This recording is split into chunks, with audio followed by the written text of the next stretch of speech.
Incredible morning. Incredible morning, people. How y'all doing? All right.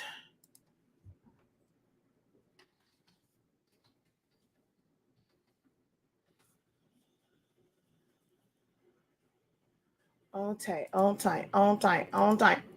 Hello, hello, hello, people. Alrighty, I gotta get y'all know I always have to do one while the audience is building. If you're watching the playback of this, show me a little grace. Do understand that these are live videos. I can't just jump into it. It's not a pre-recorded video where as soon as you jump on, it's like forever who is like kind of viewing it. It is a live video.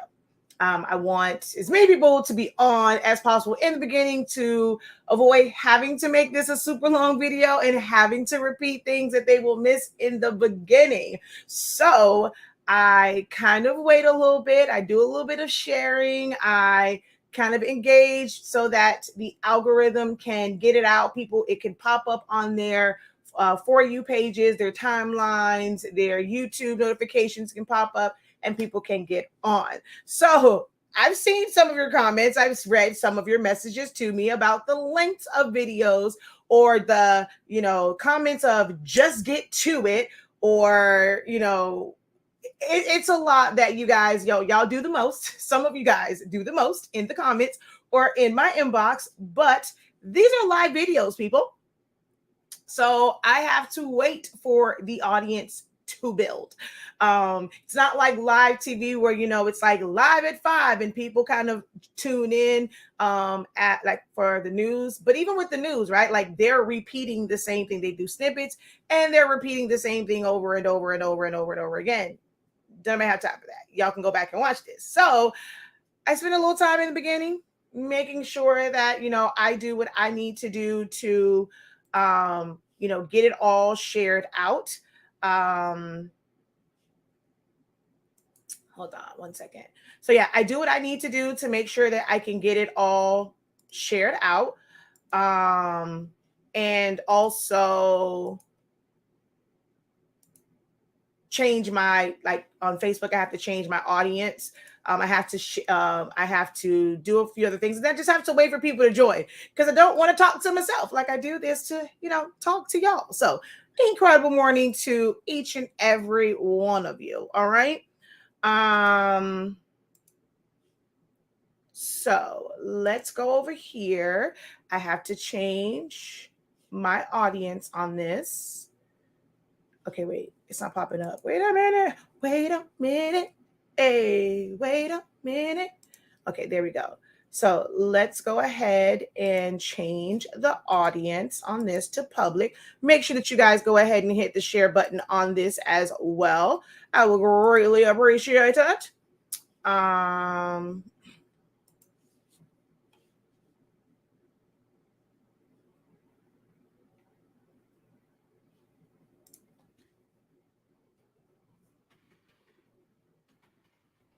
Okay, so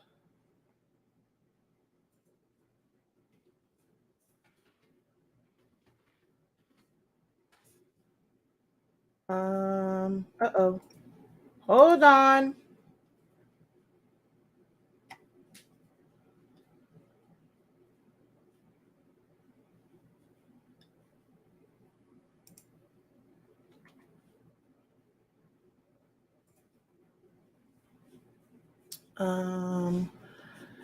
Okay.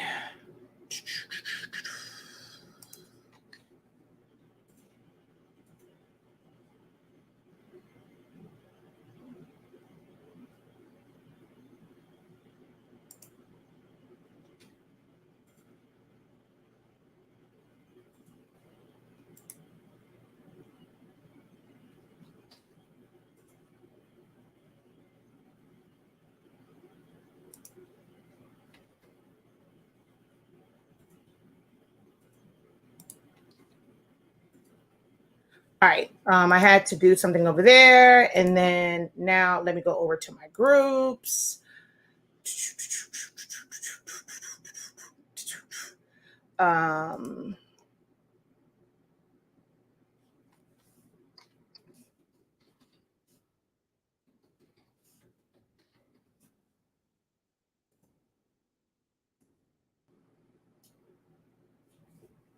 And let's go over here.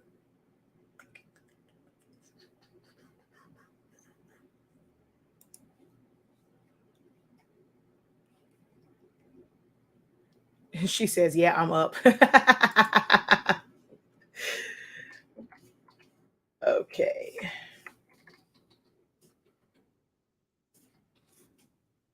What the heck? I'm tripping. All right.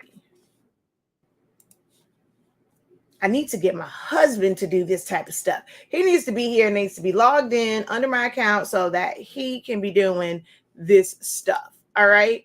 But anywho, there we go. I'll share it out. Make sure that you guys go and share it out as well. All right. Thank you, Jesse. Hey, just say, Jesse says, I watch no matter how long they are. I love the video. I love the lives. No filters, edits, and I can ask questions and get answers in real time, or that get real time answers. Thank you for that. Definitely hit that like button. Hello, hello, hello. Incredible morning, everyone. Hey, Jess, I guess it already. Hey, just say hello, hello, hello, hello. Incredible morning. And Jesse also lets me know when he watches the playback, even if he doesn't watch it live, he will put hashtag playback. So thank you for that as well. So hello, hello, hello, hello, hello, hello, hello. All right.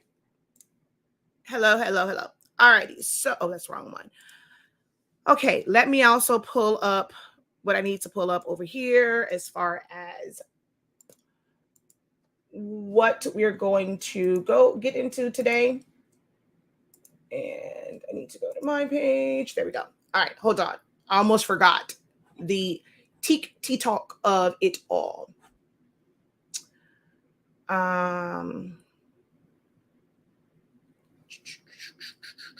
So before I do my full-on intro, I need to get on over here. Let's go. All right.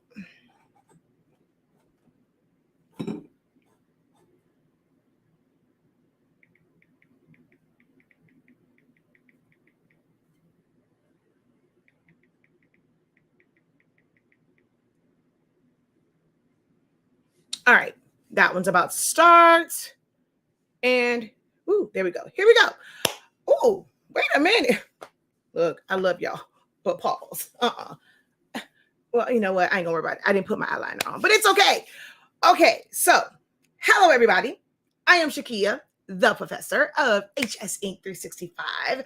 We are the home of the Honestly Speaking brand of products. And I think this, because we now have a product line and a lot of my efforts goes towards building this. Like, you guys are going to find that out in your business. Although you guys think that, I'm a crafter, I'm a creator, I can do anything. I can, I want people to come to me for everything. There's going to be times in your business where you need to focus on like that one thing that will help build brand awareness for you. So for me, it is our products, because that is something that people will order, over and over and over again. Like, this is something that should be a reoccurring purchase for someone. It's how you get retention of customers. You get returning customers. If I sell a template, I have to keep creating different templates for people to kind of come back. Or like if it's a digital product, people aren't going to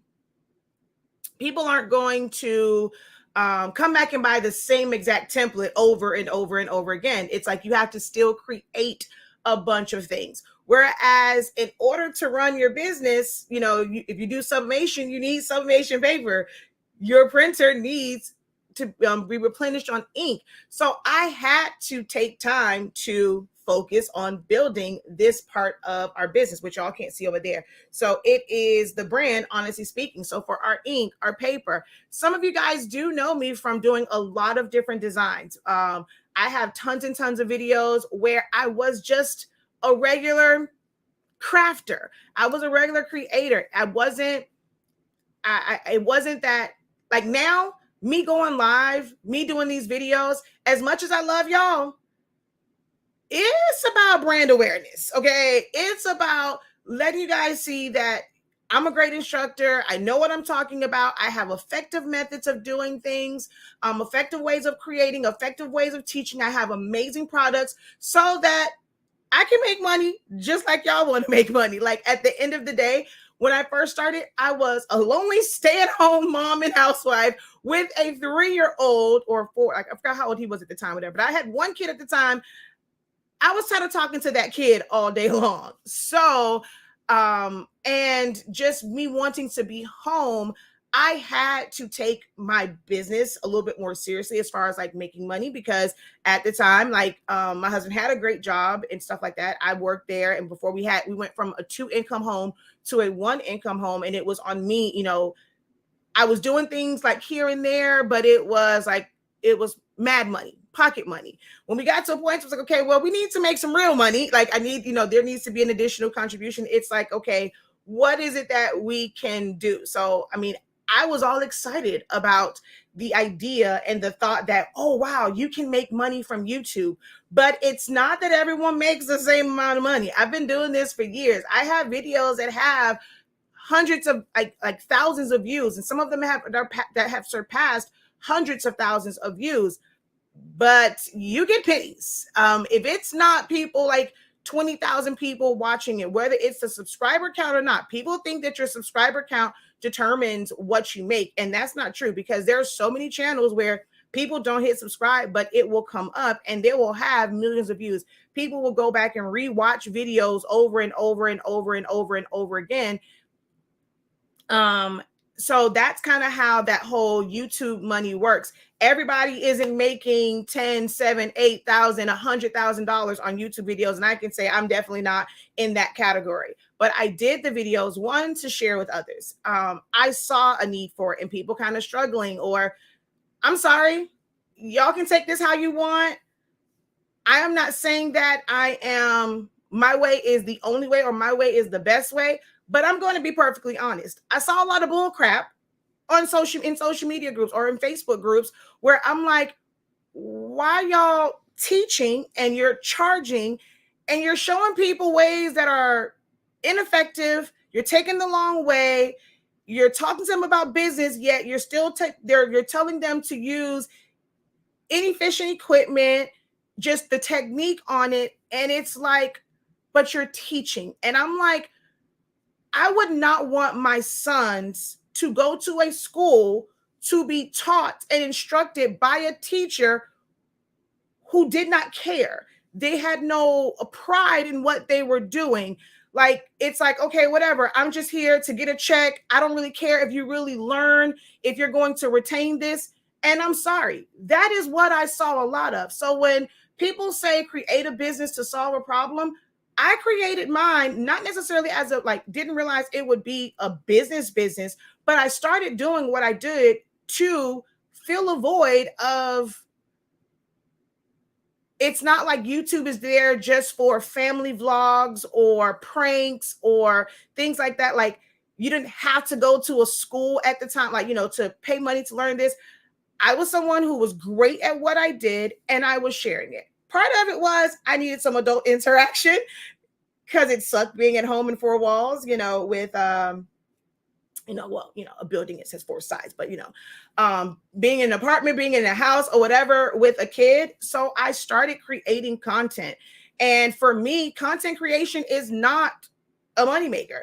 I mean, it got kind of nice when I got a $10,000 check, you would say, but that was from 3 years of being monetized and I did not realize it. And at the time, that seemed like big money. But in hindsight, 3 years and $10,000 really isn't a lot once you really break it down. It's just that it seemed really nice at that time. And I got kind of big headed when I saw it. And I'm like, but over time, it's like, yeah, it's not there. People always say my channel should be bigger than what it is. There are some people that have 100,000. They barely give that, the content that I'm giving, but you guys also don't like long format content. I'm starting to realize, but you need it in order to actually learn. So I don't do YouTube videos for money. I really, really don't.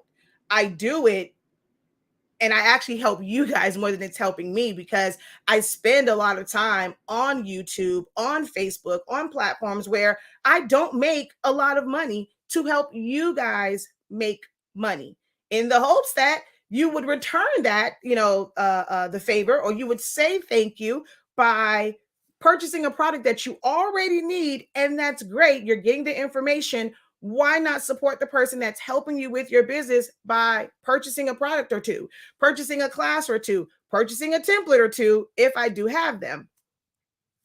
So when it comes to like the templates, right? So, since I mentioned that, people always ask, well, why don't I sell more templates? Well, that's what this video is about. It's kind of twofold to why I don't sell templates. One, it's you get it, and at some point, you aren't going to need them anymore. I'd rather you focus on the products that you need to come back for. Two, I typically find that most people don't value and don't understand the true value of a template. Somebody else did the work so that you don't have to. And I find that when I had templates that were higher in price, y'all didn't want to pay for them. You were expecting templates from a professional that were $1, that were $3, that were $5. And yeah, I got them on there now. I gave in. People, listening to certain people, I gave in. I put them on there. But there's a lot of things I create, and I simply don't want to put them out there. I rather teach you how to do it. You can be self-sufficient, because if all I hear and all I see is, where can I find this for cheap? Where can I do this?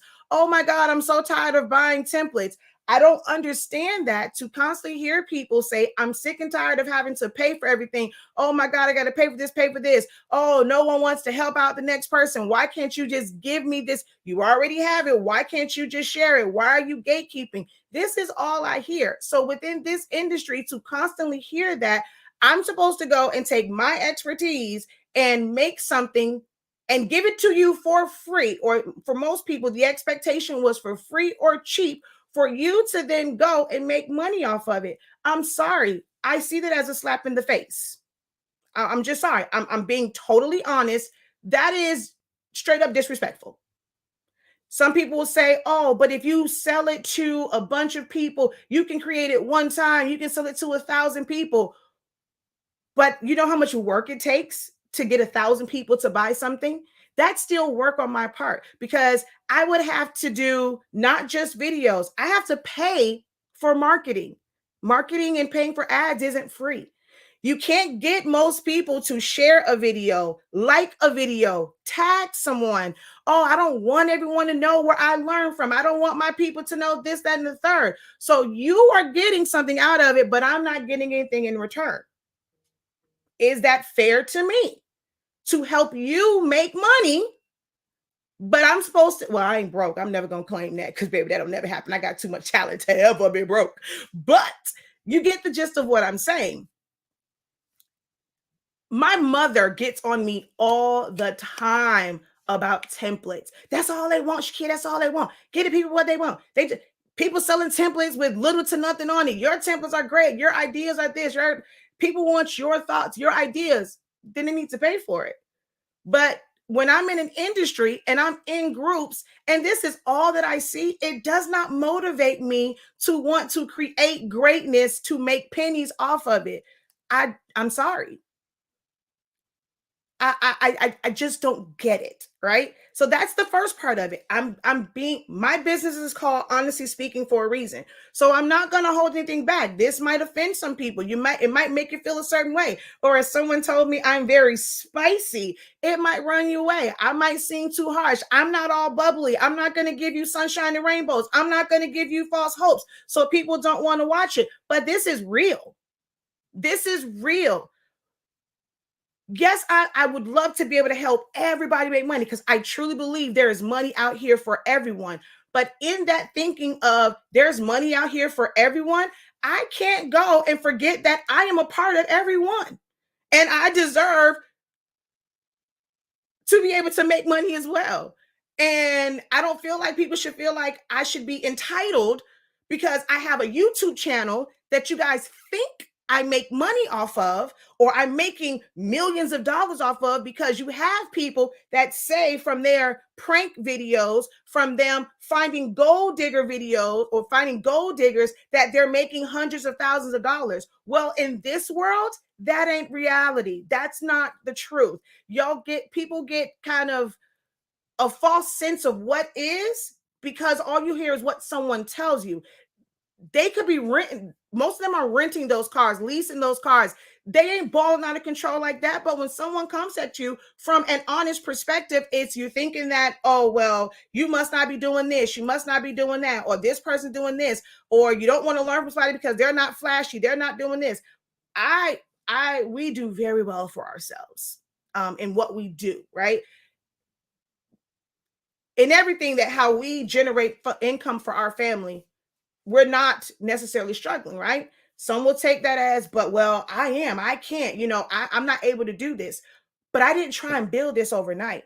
There were times where, we were living paycheck to paycheck. I've been there. I have children. It's not like I can go and just ball out of control. I have a budget. I have to think about stuff that, we kind of go and spend money on. But it's about how you do it. I made a post about how I grew. I didn't come out the gate wanting to have all of this equipment, wanting to do all these different things, or come out the gate thinking that I just started and I'm going to make $100,000, or I'm going to come out crafting and I'm going to make all of the money that I need to cover all of our bills. That wasn't the case. There were days, like I told you, I wrote in the post, the days of like the road of entrepreneurship, there was blood, sweat, tears, letdowns, wins, losses, but there was a lot of pride, accomplishments along the way. And this is years and years and years. And then some people will say, oh, well, we just need this or whatever, or I can't do this. I can't afford this. You're different. You've been doing this for a while. Yeah.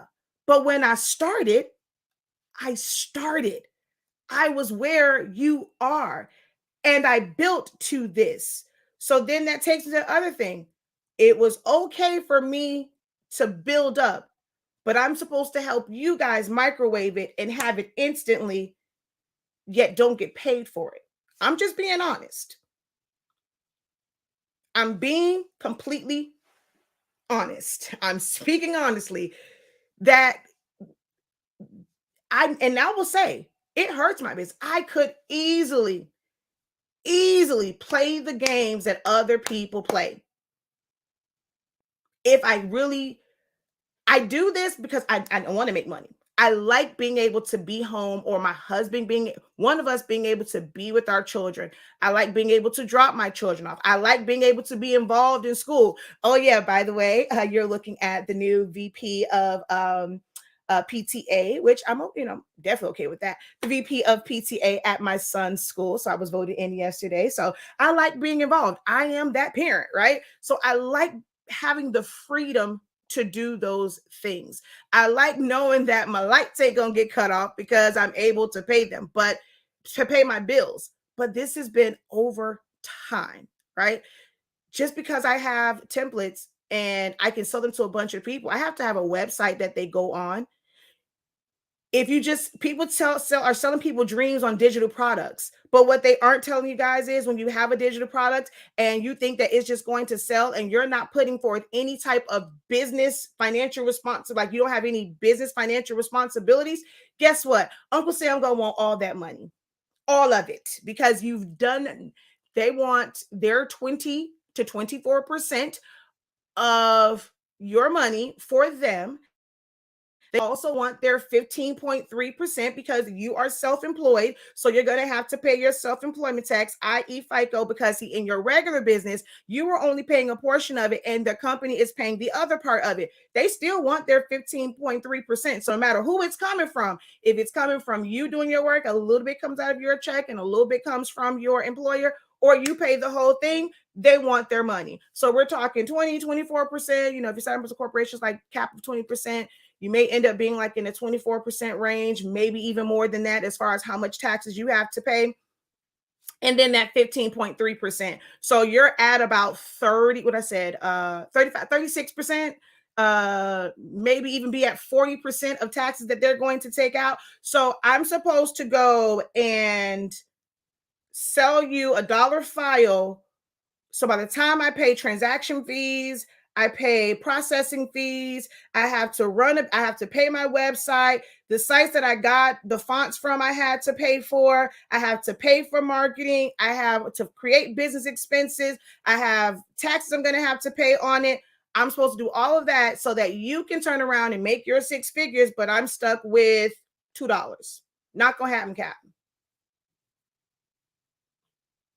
Not going to happen, Cap. So it's it's like I don't like. I'm not gonna say I don't like doing these videos. I actually do like doing these videos because I think people have a false sense of what entrepreneurship is. I think people have a false sense of what running a business is. You know, I want you guys to understand these things, that it's more than just creating. When it comes to business, there's more to it than just having an LLC. An LLC doesn't make you a business person. Having a corporation doesn't make you a business person. If you don't have a full understanding of everything that it takes to run a business, if you don't have an understanding of your value, people say charge your worth without fully understanding or explaining how to even determine and calculate what your worth is. So I'm not saying that it has to be,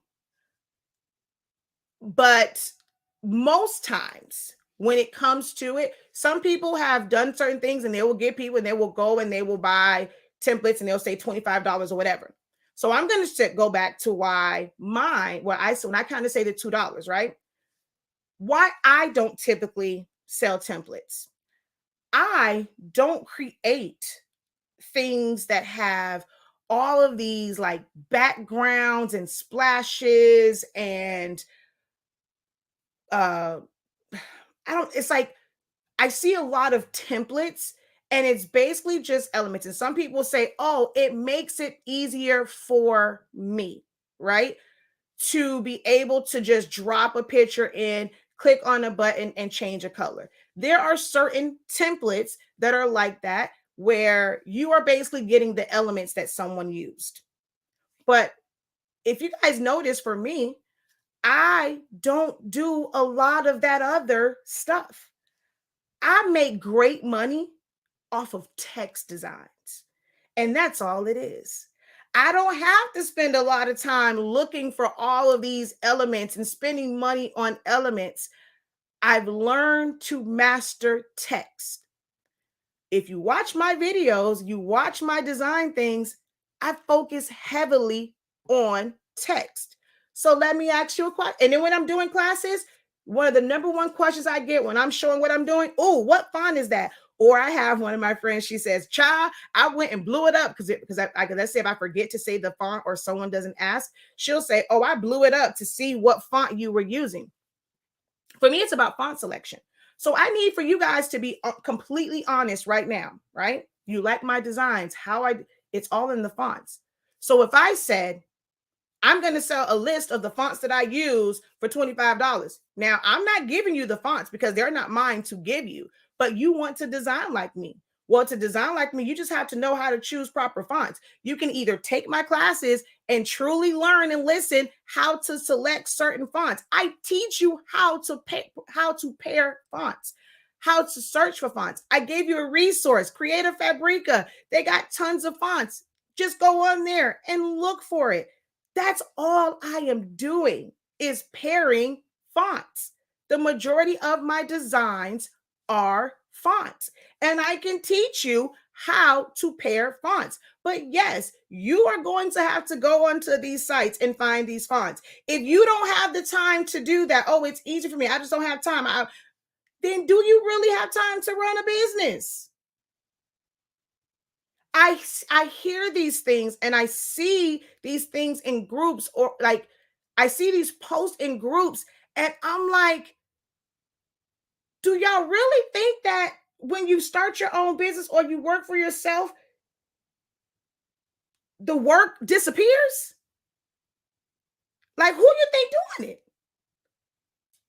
You have to put in more work as an entrepreneur than you are doing on your 9 to 5, where they have everything prepared for you.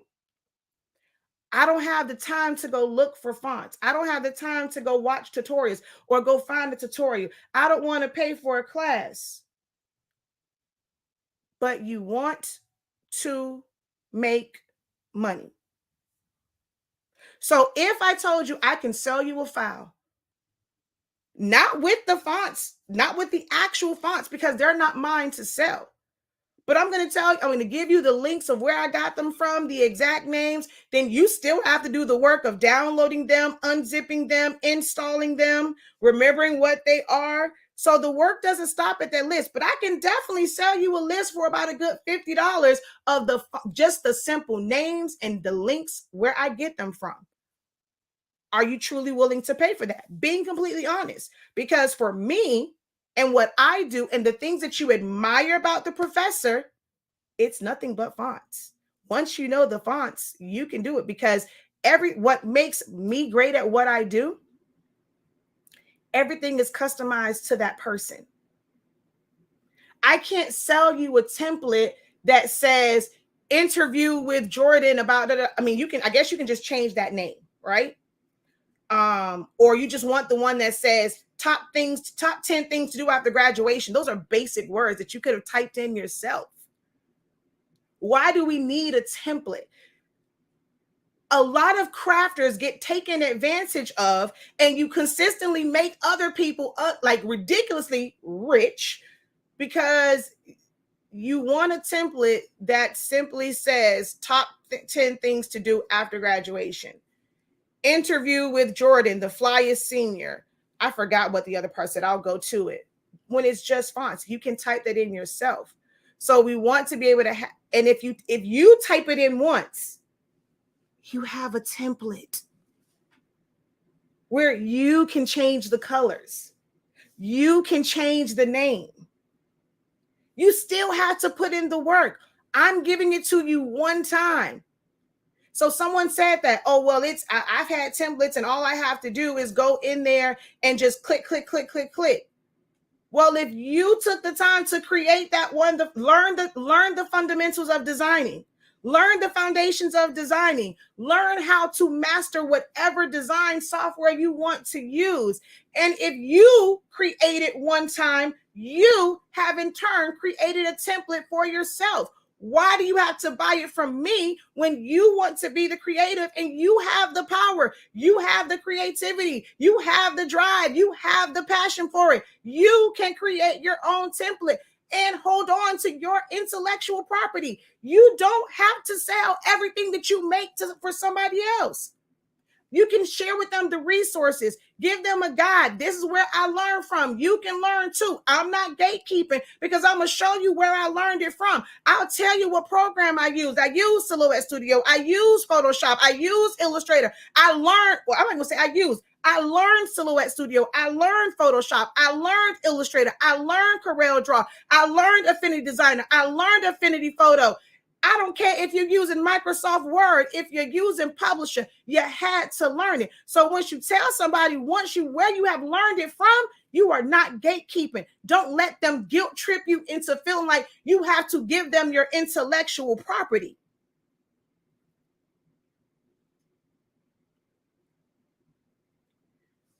So let's talk about templates, shall we? And why, another reason why that was, I don't know, 1, 2, 3, 4, whatever, about why I don't, and I went on preaching. I'm going to show you my templates, my designs. And hopefully you guys will understand I'm not being difficult. I'm not trying to keep anything from you when I say I don't have a template to give you. I really don't. So let's present screen.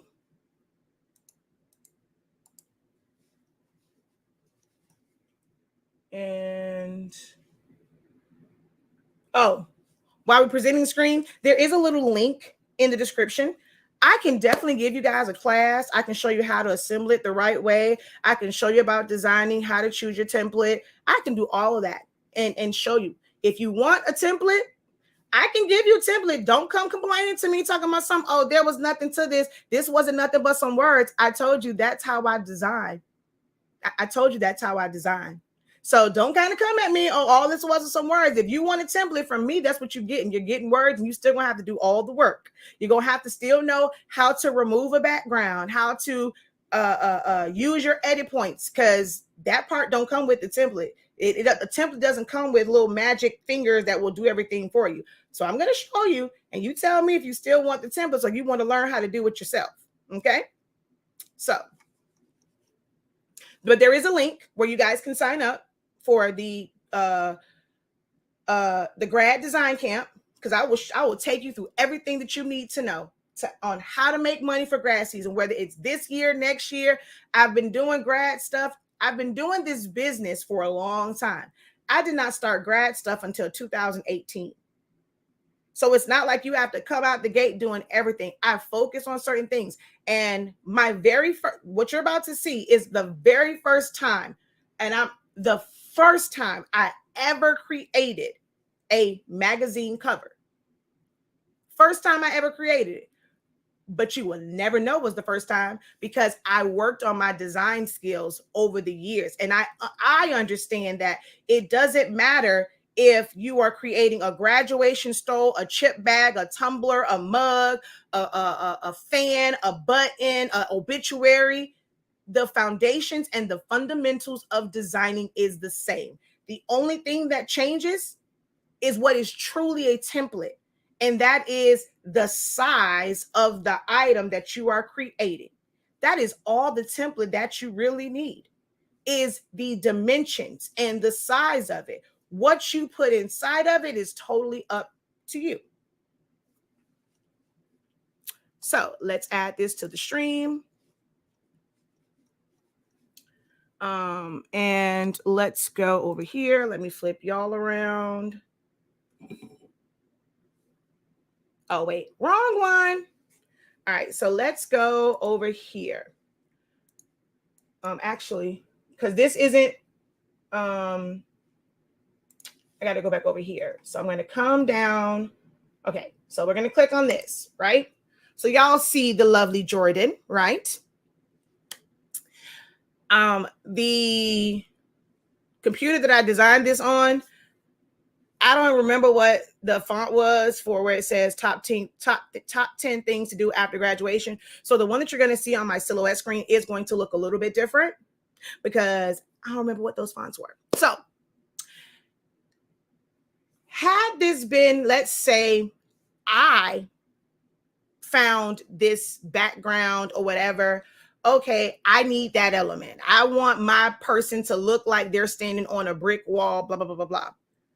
That is this right here. I don't know who her photog was, but baby, they did the damn thing. That is not a background that I created. That is her actual photo that her mother, no, did her mama send it to me? No, I think I stole it off her mama's Facebook page. I saw it. I was inspired. Yeah, I stole that off of Nancy's Facebook page. And then I showed her. She's like, oh my God. So that is her. That is Jordan giving life, honey. Part of your designs is having a standard for the pictures that your clients give to you. Some of y'all want to take any and every photo. Like I keep saying, y'all want to take photos where things are cut off, their arms are cut off, and you trying to make a Picasso out of a coloring book. Like, you can't work with it.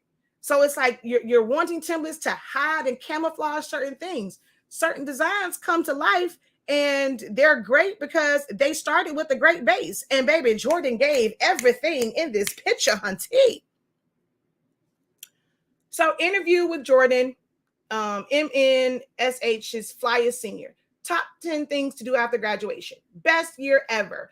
Fun, friends, classmates, parties, senior activities. It's the only thing on here. If I were to sell you this template, I can sell you best year ever and this box that says friend funds, classmates, parties, and the 8.5 by 10 or 11 box.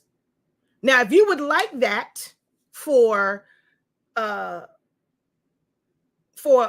monetary fee, I'm not gonna say what the price, like, let me get that for 200, Alex. If you would like that, I definitely can sell that to you.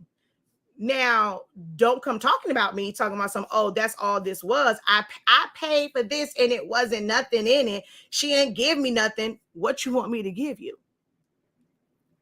I mean, I guess what you want, the words of best filters for senior selfies, because you just don't want to type that out. I want to use those exact same words. Class of 2020 seniors are the best at partying. You just want to use that exact phrase. So you don't want to type anything else. You don't want to be creative and type anything else. You just want a template. You already want that right there. You just want to be able to change 2020 and best to their colors. That's it. You want top 10 things to do after graduation, where you can just change the colors of that. I mean, if that, I don't understand it. Like, I am being told, I get into it with my team all the time because they're telling me that this is what you guys want. Shakia, that's all they want. I personally don't get it because I'm like, it's just typing out words. So I need your help. If that is what you're looking for, I want to use that as is. I want top 10 things to do after graduation, and I just want to be able to change those colors. If that is what you want, if you want interview with Jordan and you want yours just to simply say flyest senior, you don't want smartest senior, you don't want dope, you don't want other adjectives, you want it to say every last one of the magazine covers you create will say flyest senior. Every last one of them. If that is what you want, boom, I can give it to you. I'll go ahead and put it on my site right now. We will replace the text with a different text in the same arrangement. Why can't you just do that then? Why can't you just do that? Because you still need the fonts. So again, I asked, do you want me to sell you a list of my fonts? Because even if I sell it as a Photoshop, if you don't have that font on your computer, it ain't going to work. So I'm going to come over here. Somebody said, oh, I want to learn in Photoshop. Silhouette is basic. Well, I don't think she said about something else, but I think, or she was saying Cricut. So when it comes to this, the only thing that's a template in this and how this looks, this is Impact Font, Senior Life. There is an offset on it. That's it. I will gladly sell this to y'all. Y'all still have to write whatever your school name is in there. I'll gladly put it on my site today if y'all gonna go and buy it. But what makes this is having the skills to do this. All of this is in front of her picture. Why is there two? That's in front of her picture. But I teach my students this template does nothing if you don't know how to go around and either point edit in Silhouette Studio, or if you don't know how to remove that with your masking or your pen tool. Because to get this effect right here, you cannot use your brush because it's not going to be steady enough. You would have to learn how to use your pen tool, which is the same as your point editing, so that you can go and put this on top. Do y'all not know that's all they do when you're looking at magazines and it's something behind it? That's all they're doing, is there's one behind and there's one on top. So for me, I'd rather teach you the skills of what the professionals do, because you may not have access to that knowledge, but that's all that they do. That's it. A full photo in the back and one piece on top. That's it.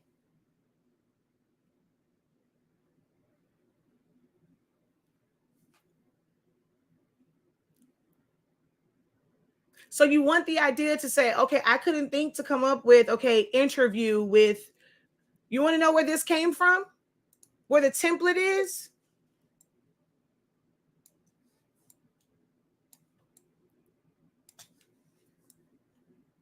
Where are you gathering your inspiration from? So you want to build a business, but you always want a business where someone else is thinking for you. To me, that's what that tells me, is someone's thinking for you. Because this was my template. I kind of just looked at this. I took the way that this was here. It's not the exact same font. I just kind of found something that was similar and typed out my own words. Best summer ever. I put best year ever. They had friends, fun, friends, flirting, fashion, fireworks. I wrote fun, friends, classmates, parties, and senior activities. It's the same box.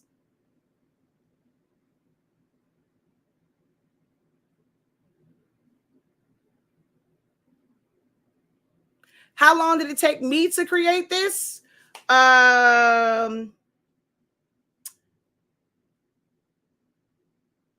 I can't say. I mean, I had to find the fonts. That was pretty much it. Once I looked at this, I just had to find fonts that was similar. And I knew the words. Like I kind of sketched out the words in my notebook, and I just wrote the words out that I kind of wanted. Like I pulled from knowing Jordan and just how she is. So it's like knowing, like, they take, you know, that's when like Snapchat was real big, whatever. So like the filters for that and stuff. So I can't really say like it didn't take long to actually do the elements, because it was typing text and then simply putting an offset on it.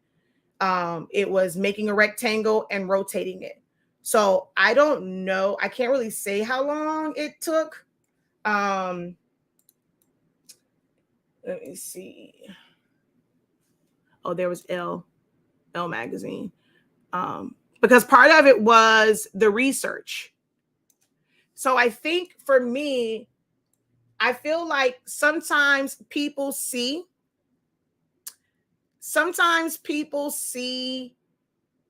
a template and they think, like, kind of like how this is, right? Like, well, how long did it take you to create this? It'll take me a long time.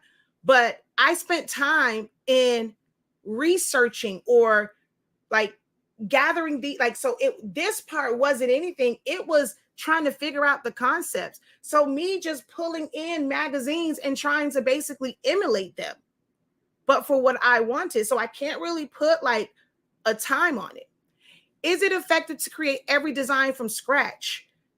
So to me, yes, because once you create it one time, if you take the time to create this one time, you have your template. And the next time that you use it, you are not creating from scratch.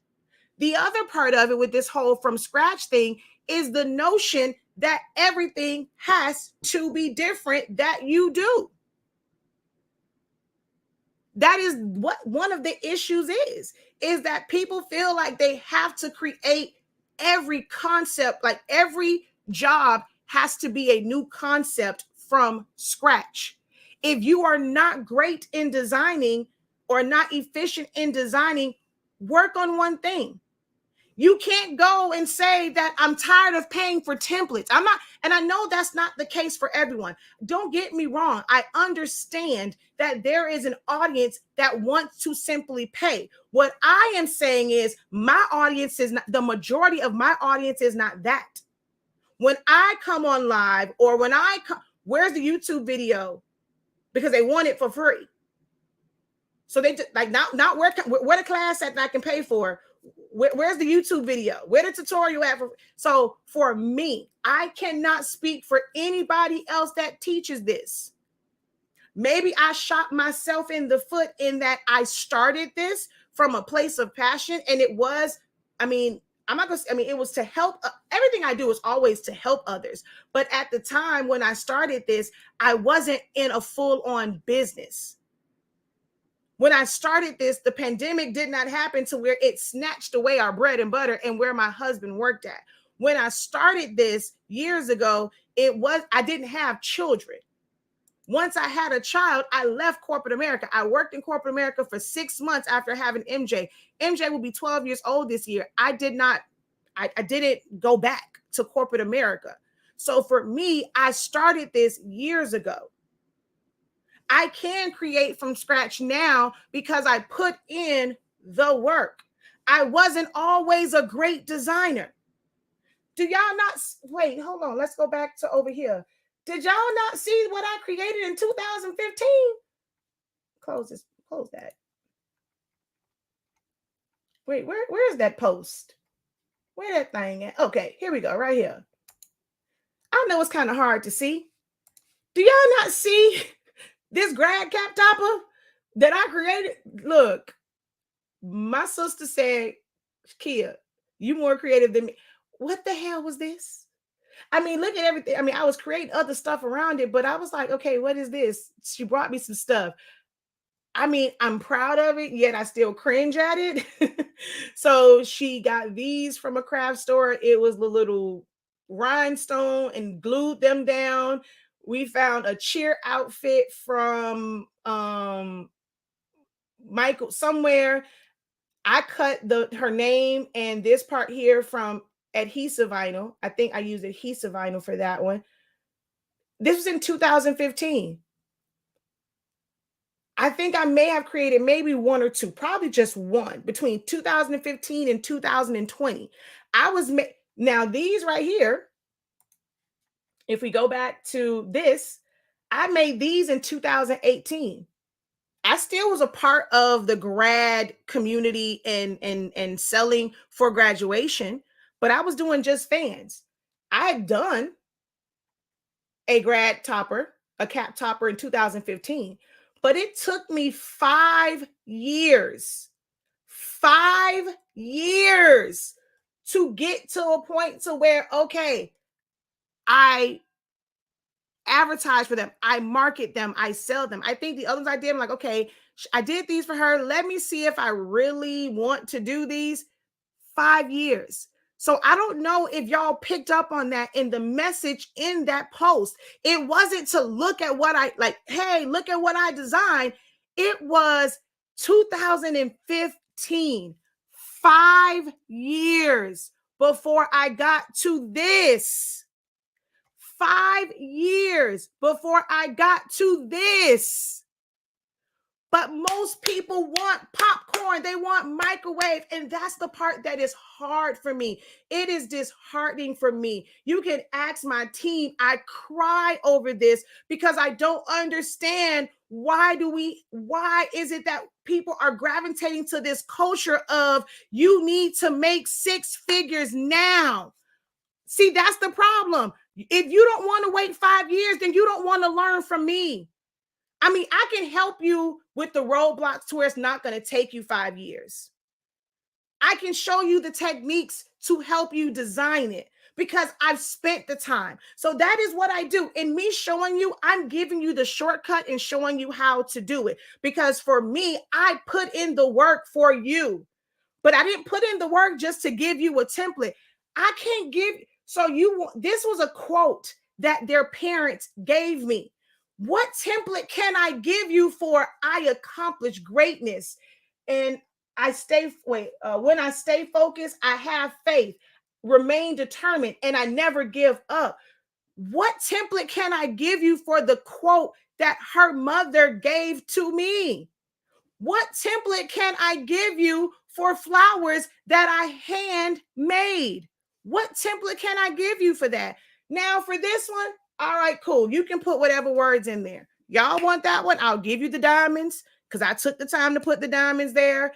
Now, I will say as far as the colors, I did that one in Silhouette Studio. I don't know if I want to go through the headache of trying to create that in Photoshop. But I can give you the Silhouette version and you can simply go in there and change. Let's go over here to Silhouette Studio, shall we? Tati. Wait, hold on. Pause. We finna go back real quick. This was 2020. We in 2023. What's on my screen? Even back, I always use color charts. I always use color charts. Always. So the only thing I can do, if y'all want this one, I drop it for you. Ungroup, click on it. You still gonna have to do them individually. I'm gonna come over here. I'm gonna go to colorize. So I can give you this template. But if you haven't taken the time to learn Silhouette Studio to know that this colorize even exists for you to go in and change the colors, if you don't know that you can't put in a color code and you're going to have to use your color charts and you're going to bring this to the front so that I can, let's say I want this one right here so that I can go through my colors trying to find that purple and line it up to that purple. If you don't understand the foundations of that, of how to design and how to do those things, this template means nothing to you because you're going to use it and you're going to change those colors and then you're going to be disappointed when those colors don't match because you did not take the time to try to learn to design. You just simply wanted the template that was in a yellow. What I am not going to do is take the time to go and create this template in red, yellow, green, blue, purple, orange, cyan, magenta, coral, burnt orange, burnt sienna. I'm not about to go through that and create it where I'm providing you with all of the colors of the rainbow where all you do is, so I cannot provide a template. That still work on me to go through each one of these and create. And actually I should have done it like this. Hold on. Let's go back. Oh, that was what, 60 some percent. Actually, well, I can just click on all of them.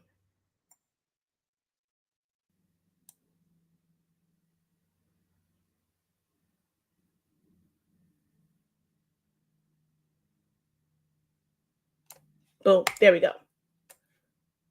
So that they all change at the same time.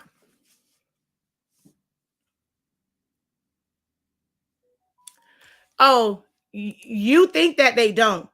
People definitely do. You have some people where the majority of the ones, like if you go to like your design bundles, your Creative Fabrica, it's always the same exact design in a bunch of different colors. But I said that some people want that where they want it where it's already in the colors. How do I know? I just got it. I got this week. I had to talk, was in an inbox that was saying, well, I want this one. I want it. I mean, you can't give me one with all the colors. So don't tell me that, people don't make them and people do want them.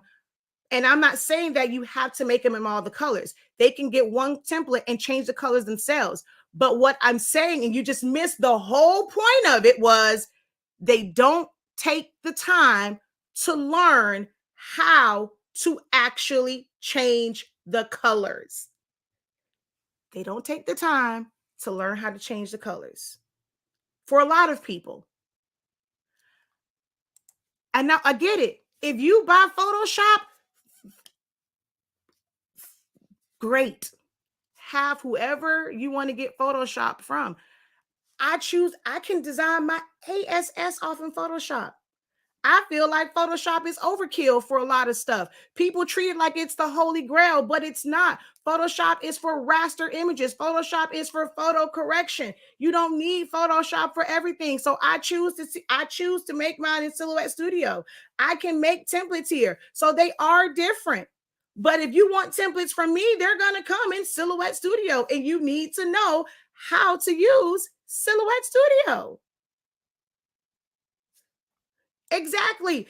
I get what y'all are saying. Some of y'all are rolling your eyes saying this, that, and the third, watching this, listening to this. But this is my reality. My reality is how people come at you about stuff. People feeling entitled to every idea that you have, that I can't even go and share something and just have people like it without them asking for a tutorial or a template. Y'all don't understand the stress level that brings.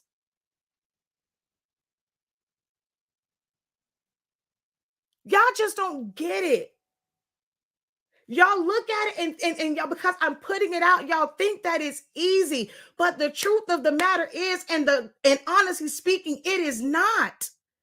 I would like to be able to post some stuff and just have people admire it. I would like to post something that was for my clients and not people ask me for a tutorial on it. Where do I buy the template at? I would like to be able to post something where it is simply for if I'm posting something for teaching, I want you to post it and I want you to join the class. But if I'm posting something, hey, this is what I created, like it, compliment it, and move on. If it's not a post about, hey, but then y'all get upset if, oh, they always trying to sell something. Y'all always trying to buy something. I don't understand. Like, it is frustrating sometimes. I love what I do. I promise you, I have a passion for what I do. But when it is two sides of the coin, you have some people that will go and say, I want to buy it. But then even with y'all are afraid to post. I don't want to come off too salesy, but they're trying to buy it. You're trying to sell it. You want to get people to buy it. You want to complain, oh, they always selling something. Why can't they just make a tutorial? Every time I turn around, they selling something else. They posting something else for sale. Ain't nobody got no money, but you asked for a tutorial or a template. You thought it was going to be for free?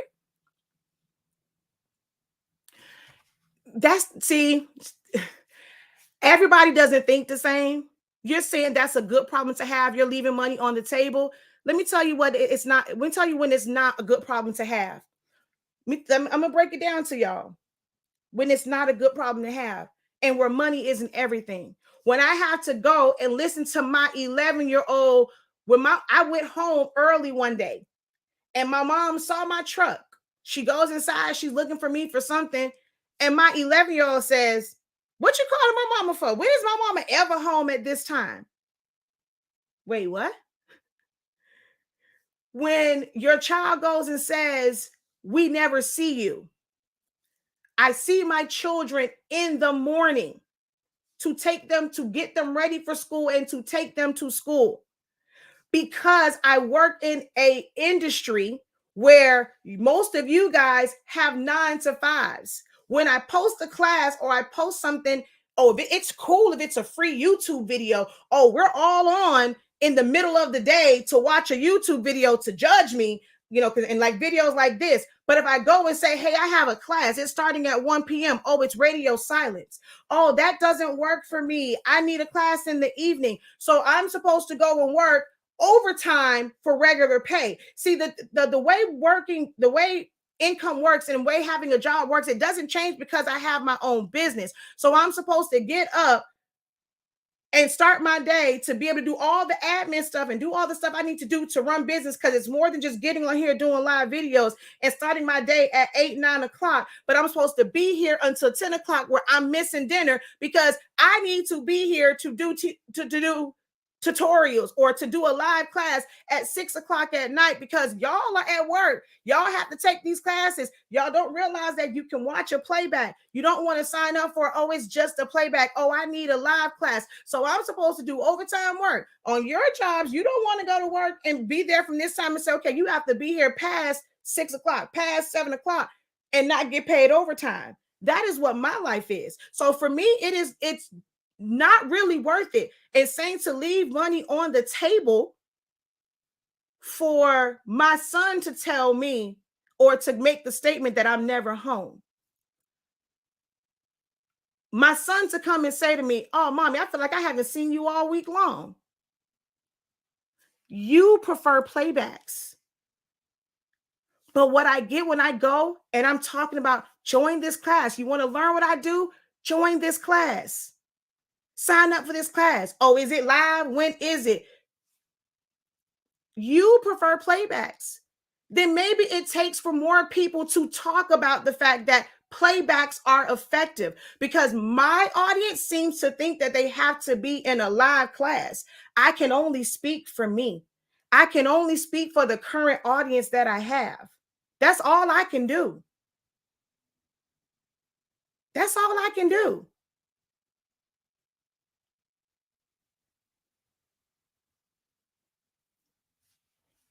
So there are certain things that I cannot create templates for. Someone says, I think you should listen to your mom or your team, at least for this issue.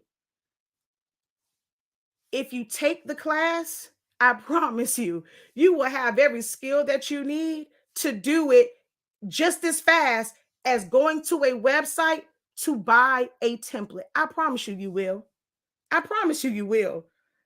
And the time it takes for you to search the internet to find somebody that has the template that you want, the time that it takes for you to click on my video, go to my site, click on it, I promise you, you'll be able to do the same.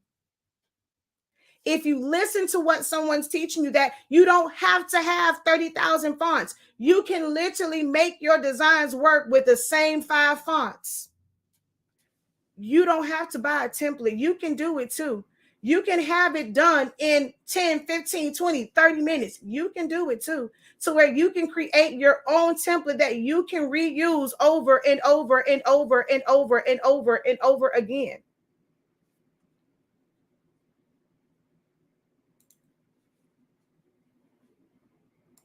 Someone just texted me, I love you, friend. Sounds like I'm yelling, because I am. My passion comes off as yelling. This is what I do. If you don't like the passion, you don't have to watch the video. You can go and continue to talk about me. It's not going to hurt me. It's not going to hurt my business. If you decide you don't want to take one of my classes, you don't want to buy one of my templates, you don't want to buy my product because you don't like my delivery, that is fine. I get it. I promise you, we won't go hungry because you don't like my passion. You don't like my delivery. But this is real. This is probably the same feelings that y'all go through in your business. No, bump that. I'm about to go ahead and preach. Y'all can go and say you don't like me yelling, but y'all probably do the same thing to your friends. But see, the problem is we want it to be behind closed doors. You want to be professional. You don't want to set boundaries for your customers. And you're wondering why they trying you when it comes to the prices. They want discounts. They want to change things out because you are not saying and yelling to the mountaintops that this is a business for me. I'm in this to make money. You need me. I don't need you technically. You want my services. You want this shirt because you don't have the money, the skills, the know-how to have a heat press, to buy a heat press, to buy a printer, to deal with the troubleshooting of a printer, to deal with clogs, to deal with stuff messing up. You think that everything is perfect, and then you go and print and you get ink that comes out and it's messed up. You don't want to deal with the trash can full of prints, the trash can full of mess ups, because you want it done for you easily. You may not like it when I'm doing it. Oh, she this, she that. But this is probably the same thing that you were doing when you complained that, oh, my friends and family, oh my God, they went to somebody else. Yell it. Maybe y'all will feel better. Maybe then you'll start to realize your value, your worth when you yell it. Don't try me. But that is the problem. When someone comes and they're showing you what it is to run a business, the emotion behind it, the passion behind it, the frustration behind it, people want to take it as it being something negative. But it's not. It's the same thing you feeling in your business. It's the same frustrations that you feeling. But because I'm over here, I'm expressing it. Oh, you're supposed to be professional. No one's going to come to your classes because they feel like you are yelling at them. Okay. When your children do things that you know there's a better way or it might be dangerous for them. I'm not saying, and that's the thing, oh, but you're not my parent. Don't yell at me like you, my mom. It's not me yelling at you like I'm your parent, but it's the same exact feelings that you probably feel yourself. But when it's expressed by somebody else or you see it from somebody else, it becomes a problem.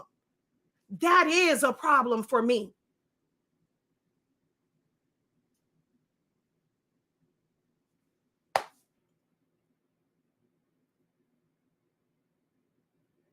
Maybe y'all should yell. Maybe you should set some boundaries.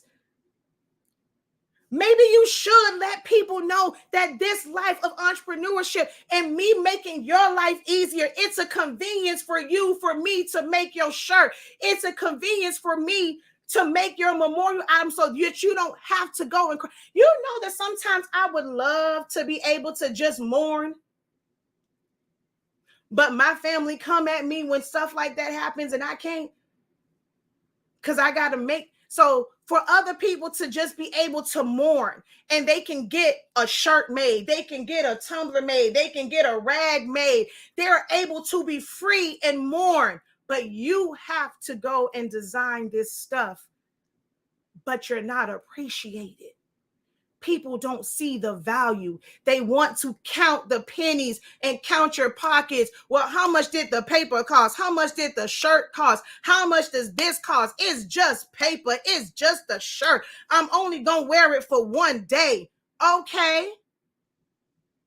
You may wear it for one day, but it took me hours to create it. It took me money to create it.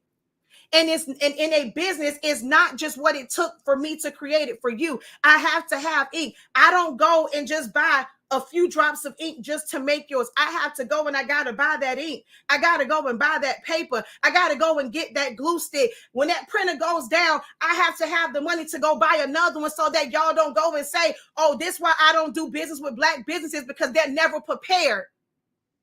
Because I don't have the funds to go and just drop it and go buy another printer when it goes out because y'all want it to penny pinch. Maybe y'all should be honest with yourselves and with your customers, and you won't have to deal with that. But y'all don't want to hear that. I'm the angry Black lady. I'm yelling at you right now. It's okay, though. It's okay, though. Don't mistake my passion for aggression. Exactly. It is not unprofessional to show passion.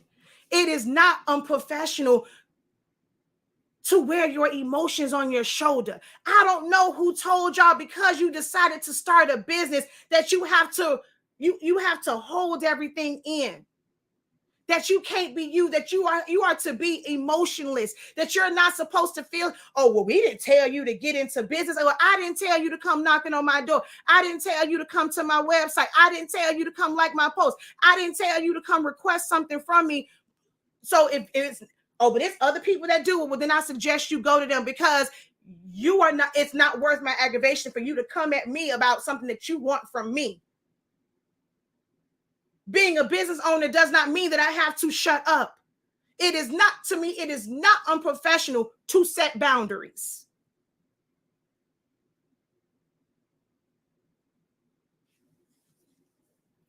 Now, see, look, y'all don't got me to the point to where I was just really trying to show the design part. My bad, y'all. Let me go back over here so I can get my behind off of here. Because, see, y'all ain't going to feel me all this. Y'all going to have a good word, and y'all still going to go to somebody else's site to take their classes because, hey, we want templates. When I'm trying to, how you continue to keep profit.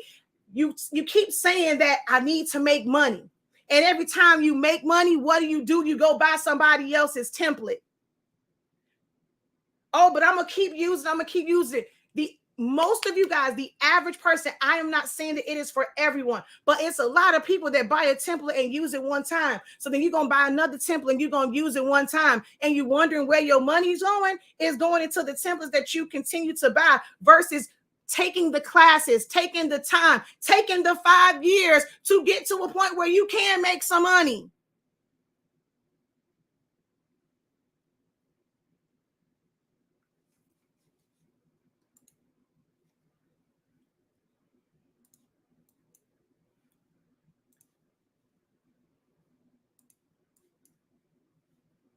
So someone said, do you have to start from scratch?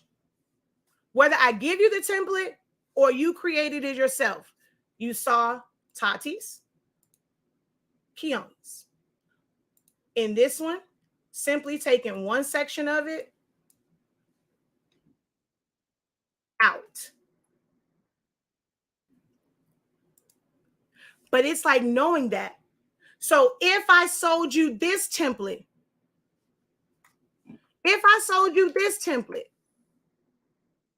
you're going to pay money for this template as well, just because it doesn't have the circle or it doesn't have the parts on the end. This is what I am saying, people. Some people would rather sell you templates to where, I mean, it's not, you have to work to be able to sell it. But people that sell templates, I can create it one time and I'm going, I mean, I'm not knocking it. I have templates. I put them out there, but it's certain ones I just don't. I want you to be able to visualize that this and this is the same thing. If I gave you this template, you can create this template. As long all you had to do was have somebody to inspire you to think outside the box, to unlock your creativity. Because I promise you, I did not start from scratch for this one. This was done in 2020. In 2021, I used the exact same thing. But it's like y'all want to have a new template for 2021, 2022, 2023, 2024. You want to come up with something new every single year. Whether getting a new template is still starting from scratch. A new template every year is still starting from scratch. Where I took 2020, I created this in 2021. All I did was take away the center part of it and one of these. That's it. And added new information to the middle. You want me to sell you a template for this, but you want to know where this came from? Let's go to, where's Keone's? Is the rest of her stuff on here? Oh, it is on here. Nope, that's not it. That's the one for the Tumblr. Where her stole at? Her stole not on here? Oh, hold on. Let me go find her stole real quick. Hold on. Oh, wait. No, that's Kimora. No, that's not her. Wrong person. Let's go over here and let's go stole.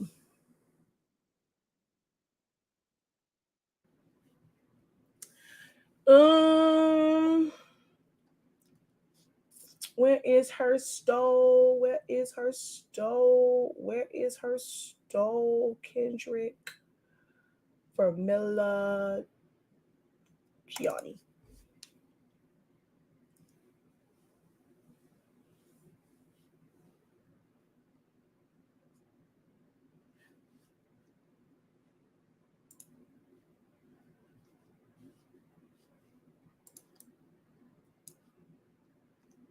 This parent came to me for a stole.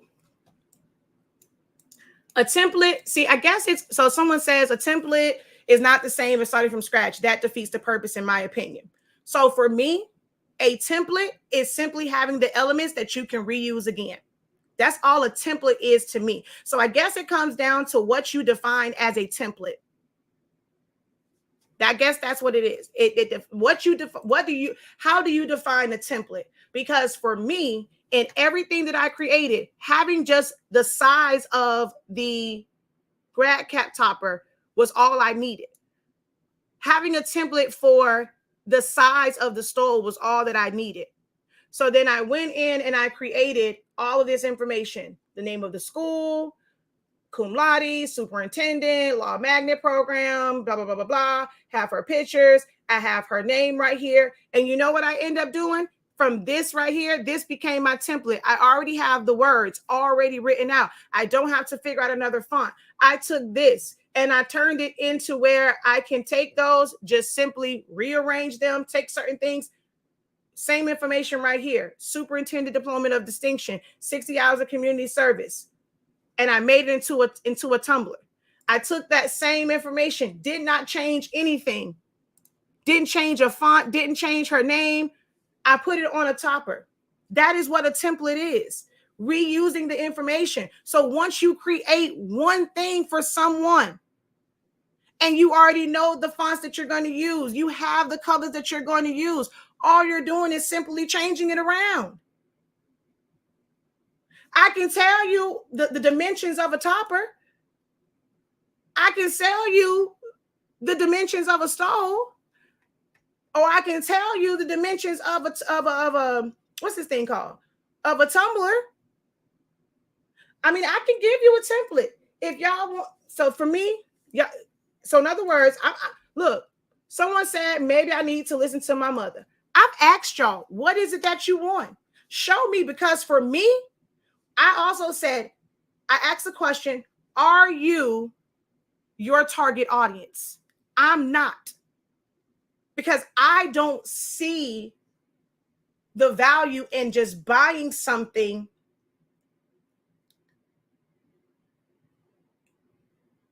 like a fit, like I guess a fit, like I'd rather go and I don't get me wrong, I still buy stuff. I buy backgrounds. I buy glitters, like glitter backgrounds, or like with florals where things are already done. To me, that's a temp, that's an element that I can use and I can build on. I am not my target audience. And maybe that is one of the downfalls for me for not being as big as I feel like I should be, is because I am not my target audience. I am trying to curate my target audience. I want people who want to learn. I'd rather have an audience that does not want to rely on templates. Teach me how to do this for myself so that I can maximize profits. So if that is not you, I am not the instructor for you. And I am okay with you hitting the unsubscribe button until you are ready to be that person that does not rely on templates. I pray, I even wrote it down. I pray for an audience that appreciates learning how to be self-sufficient.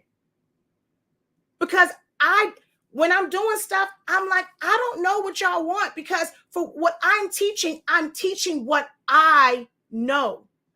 I don't know to go and just microwave it. I don't know that. So obviously I am not my target audience or the people who are coming here, because for me, I'm going to look at something and I have the skills and I have the know-how because I learned how to design and I can make it. For me, a template for this would end up being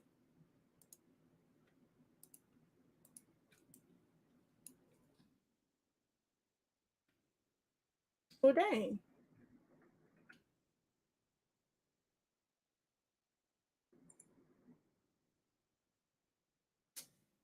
Why I be a monkey's uncle? Why you won't select? Okay, I don't know why. It would be this. And now if you're telling me that this is what you want, again, I don't see that as an effective template. I personally don't see that. And that's what the part that you guys aren't getting. For me, I don't see this as worthy of charge. Like, why would I charge somebody for something like this? That's just me. I personally would not pay for a box in 2 lines just to be able to click on it and change the color when I still have to put all this other stuff in here. That's not a template, but that's all that I have. So boom, that's not a template, but that's what y'all are wanting. What do you want? I can't give you her picture. I can't give you her name. I can't give you the school emblem. I can't give you dance captain if your person ain't a dance captain. Or if it's, oh, well, it's just the placement. Well, do you know if their name is something else? If their name is not Diamond Dancer, you still have to know how to resize it to make it fit. What if it was co-captain? What if it was a longer title? You still have to know that. And that's my thing. So you're going to tell me that's not a template. But this is when people go, do you have a template for that? Well, all I can sell you is this, because that's what the template is for me. I can't give you her picture. I can't give you the glow because how this is, I don't design I actually did create the glow in Photoshop, but this is just on top so I can have the glow and then I can change this to make it pop. I mean, I don't know what y'all, again, I ask these questions. I'm not being facetious when I ask these. What is it that y'all are looking for? Because I can't see it. Help me help y'all, because if you say this is not a template, then that's when it would have been, oh, she sold me a template. All it was a box. But when you saw my post and said, can you sell me the template? This is all that I can give to you. I don't like this right here was not mine. This did not come in a bunch of different, this didn't come in a bunch of different numbers.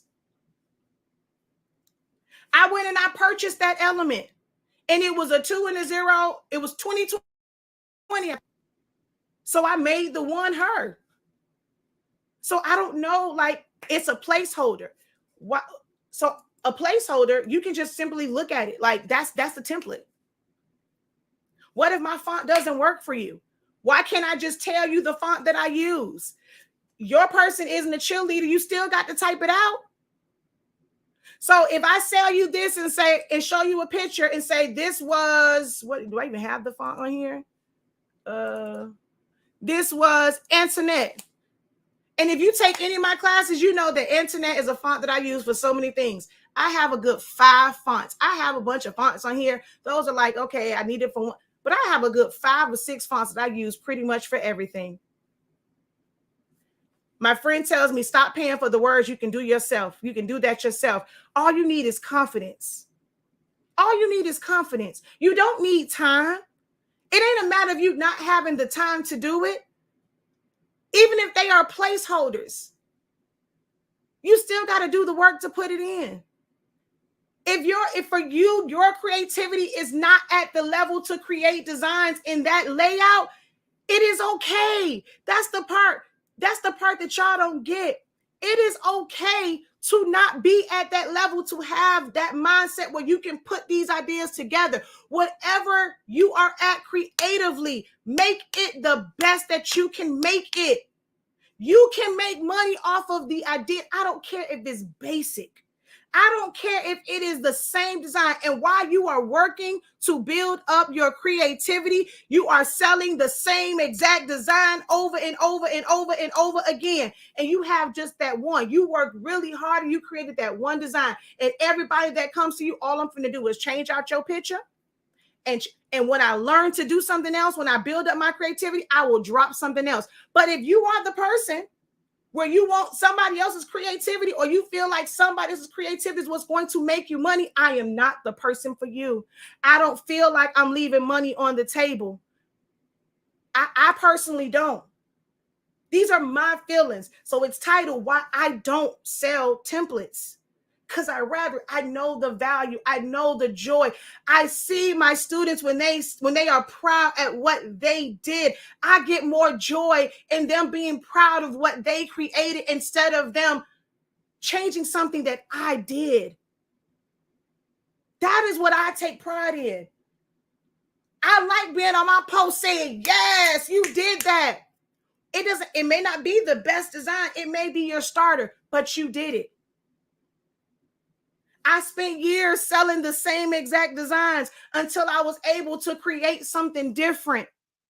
That is the part that I am like, that some people are not going to get. If you don't want to be taught how to do it, that's fine.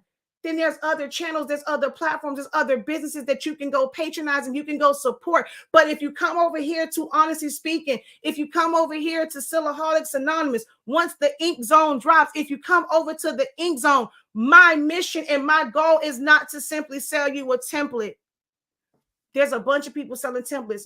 Go holler at them. But over here, my goal is to make it to where you can be self-sufficient. If you don't have the time to create it, I'm not the instructor, because I'm not going to go and enable you to continue to say that I don't have time.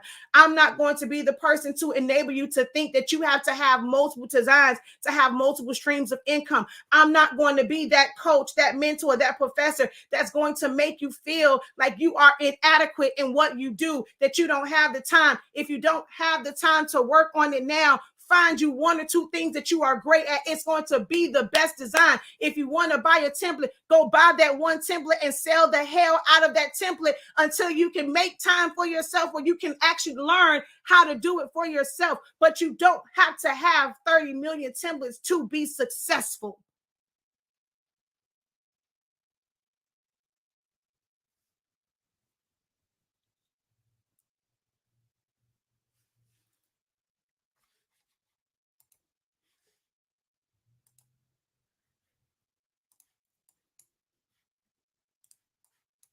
What template can I give you for this? This right here, I can give you the elements, and all you had to do was move it in place. Most of the things that I create have the exact same elements. So you're trying to tell me you want to continue to spend money to have the exact same elements in a different arrangement. That is, y'all are creating the monsters that y'all talk about. because you want them to give you everything pieced out where you don't have to think about anything. So to them, if you don't want to think about how to do it, I'm going to take your money every single time. But then I see the comments. I get the stuff where y'all want to talk about the people that's doing this. All right, y'all want to send to me? Okay, cool. They ain't got nothing to do with me. Because you wouldn't know that they were doing it if you weren't over there in their camp watching them doing it. You wouldn't know what you paid for that you didn't get if you didn't go over there and pay for it. And now you want to come to me. You wouldn't know what's going over there if you weren't a part of that. I don't care what they're doing. What I do over here is to teach you that you don't have to keep buying the same things over and over and over and over again. And it's the same stuff, just with a different title on it. You know how many files I have with this in it? All you had to, and for this one, I pulled this from my obituary file. They wanted pictures. All right. I pulled this from my obituary file and put it here. But I can sell you a template that has these right here. Cool. I pulled this from a file that I already had that same one in a memorial design. I just cropped it over here because I had the element. The template is building you a folder that have the elements that you want to use, and you're able to easily find them. The template is being organized in your business, being organized in your designs, taking the time to not keep buying stuff, and then you don't know where it's at. The template is being organized. That is the template to success. That is the template to be able to create designs, is to have your elements and know where they're at, so that when you need them, you can open them and you can simply crop them and put them in place. Your placeholder is that folder that is organized, that has your elements in it. Will I sell it? No, I don't. Look, I am done selling templates. I'm not. And y'all, I'm sitting up here telling y'all while I don't, and y'all still are asking for templates. No, I'm not. I will teach you what you need to do. No, I'm not. Y'all ain't got to worry about asking, honestly speaking, unless I am creating an element and it's going to be a single element. I'm not. No, I'm not. I'm not. I'm not. I don't use Photoshop like that. I hate using Photoshop, to be honest. Do I use it? Yes. Do I have templates in Photoshop? I sure do. I sure do. But I don't. I don't like selling. I'd rather teach you how to do it.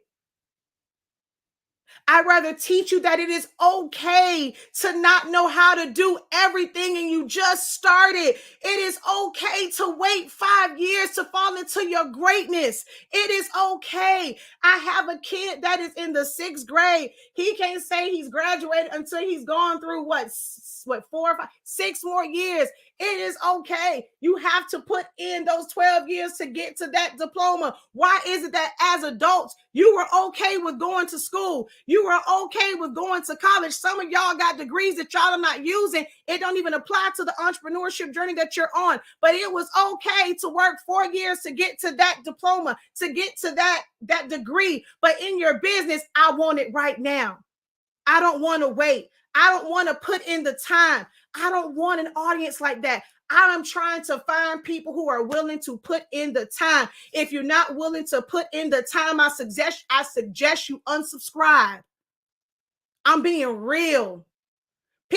Everyone keeps telling me your audience wants this, your audience want that. If that is what they want, I don't want them to be in my audience. I'd rather start at ground zero and find people who want to be self-sufficient. That is the desire for my business. That is the desire for my academy, is for God to bring me. And I even wrote that in a post. God, bring me the ones who want to learn, the ones who want to be self-sufficient. I am okay with waiting for my success, my millions, my this or that, if I can help more students or more people who want to put in the time. Oh, but time isn't guaranteed. Well, just by you can buy that template today and still not be here tomorrow. So that was a waste of $25. So we can go and use these cliches. We want to use them when we want to make ourselves feel good about our thoughts. But everything that you say, there's another side to it. There's another side to that. Oh, well, we don't have all day. I don't have forever. I may not be here forever. I want to get this money now. Well, you can't take that money with you.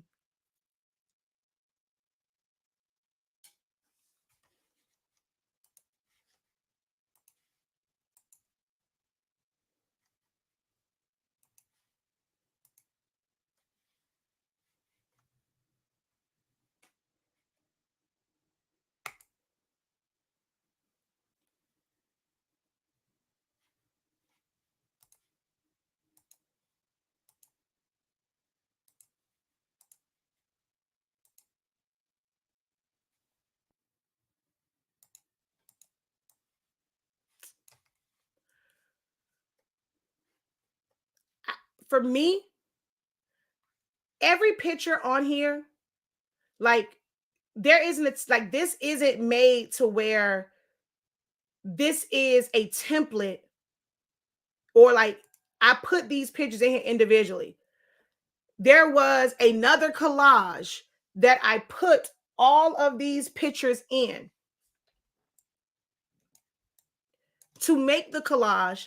I saved it as a JPEG. So if I put this in something as a placeholder, you're not going to get this effect because you had to have the other setup to create the collage to then save it and then put it into this. There are some people that do obituary templates and they just have blocks. If that is their style, that is fine. That is not mine. Every single picture in here, I had to take the time to figure out where I want to put it, making sure that somebody's face wasn't covered up.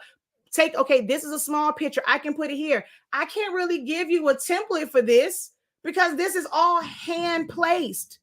This is all strategically placed. So for me, how I design, this is why I can't visualize a template that you guys are requesting because I'm like, I learned how to just maneuver. Like, again, I am not trying to, what's the word I'm trying to say? Like, I'm not trying to, I don't know what I'm trying to use. I just don't understand. I just don't understand. Like for me, I want to be able to help, but like what someone just said, that's not a template.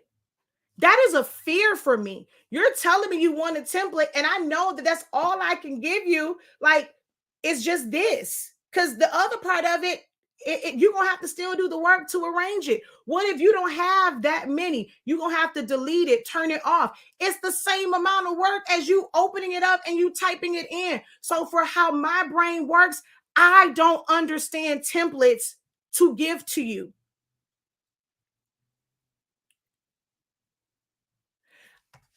If I gave you this, it will literally be, okay, so you're trying to tell me you want this page with just the, what's this thing called up here?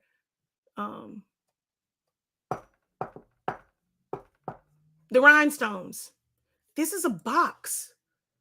Like, it's a box. That's it. It's a rectangle with the transparency taken down. That's it. So for me, that's how I think. I'm sorry if people feel like it's wrong. I'm not trying to say I'm better than somebody else to say that's it. But the fact of the matter is, that's all it is. And if you take the time to learn that that's all it is,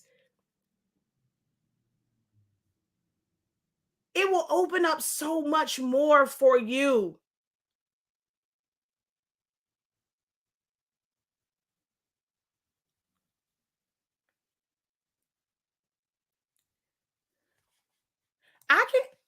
I can teach it. I teach you how to design. For me, if you are looking for an obituary class or you're looking for a class about how to do designs, if you're looking for a click, click, click, I can't do that for you. In my foundations of designing, I teach. We just had 2 days about text, how to choose text, how to size text, when to arrange it, how to determine what. I can teach you that part. I can teach you design. There's no special way to design an obituary. If you have designed an all-over shirt, if you have designed a business card, you have designed an obituary. It is text. That's it. The only thing that will be, I guess, standard or customized is if you don't understand an order of service. And even with that, I can give you an obituary template, but do you know, for me, it's to teach you about the business of this, not just the design, because there are certain churches where you don't have control over what goes where, what order it goes in, who can speak. I can have one where I have my reflections. I have 2 people. If you don't have yours where it's 2 people and you don't know how to change that and how to make a duplicate to adjust that, that template does you no good. If you don't understand how to change it for how that church requires you to do it, how that funeral home requires you to do it, me giving you a template don't really help you. Maybe they're not going to have all of that. So then what do you do to fill in the space? If your program isn't as long as the template that I gave you, if no one taught you how to fill in that negative space and talk to you about the foundations of designing, that template does you no good when you have a scenario that's different from mine. When your church name is bigger than mine, longer than mine, how do I then go and make this work? If you're not taught the foundations of designing, that template does you no good.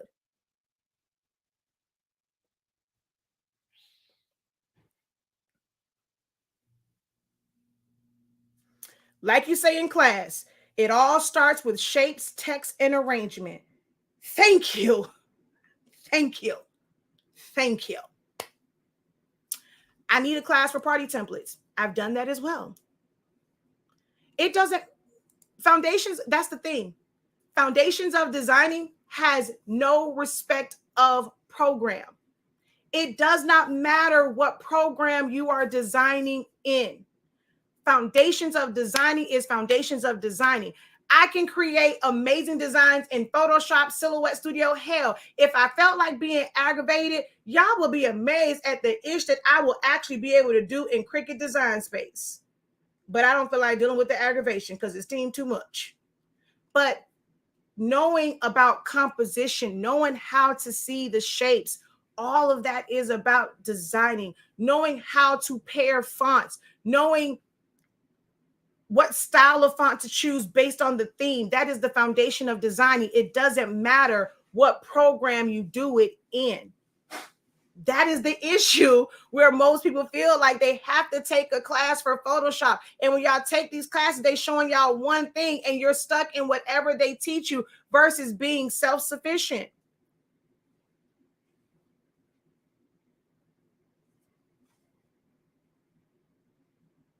Foundations of designing will be, well, it's almost over. So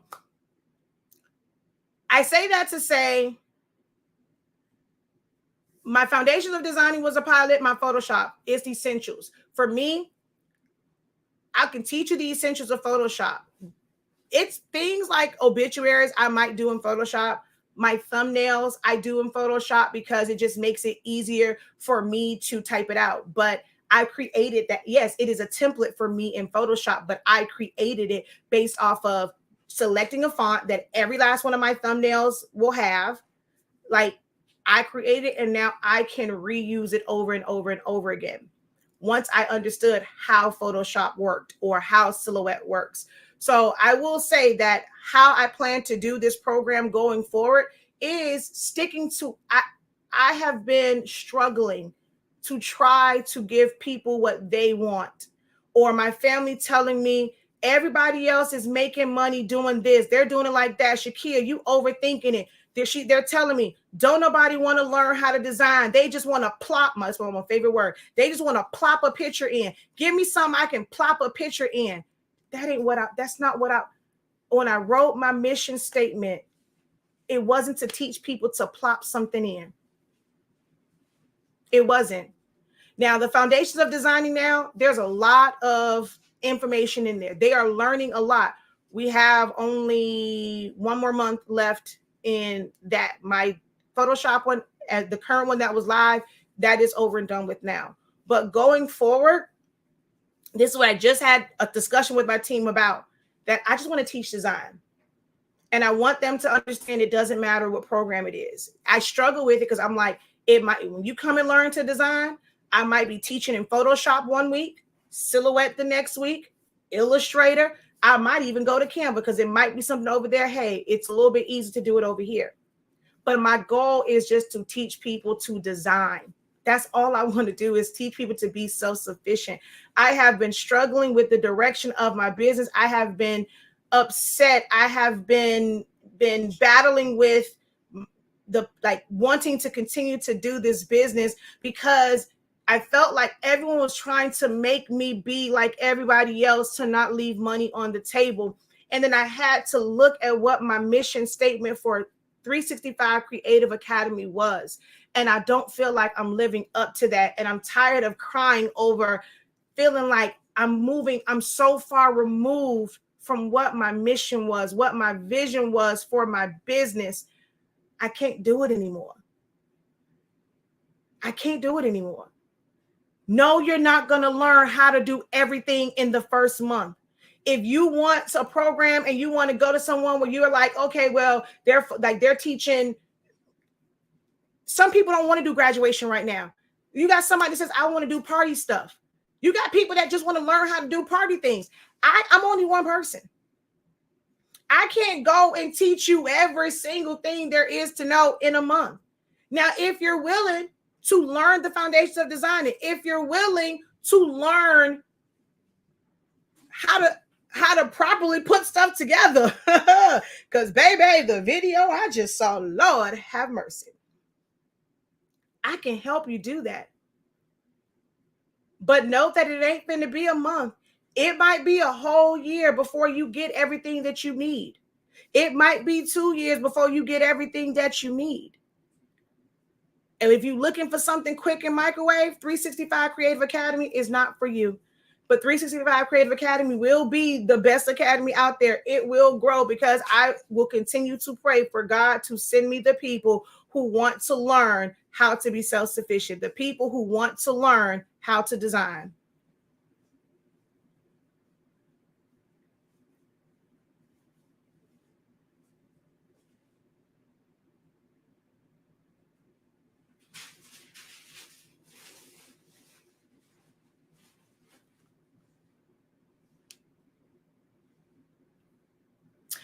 I did not say it does not know how to design. You're wanting to be, look, whether you take this offensively or not, I'm not sure if it's the same person.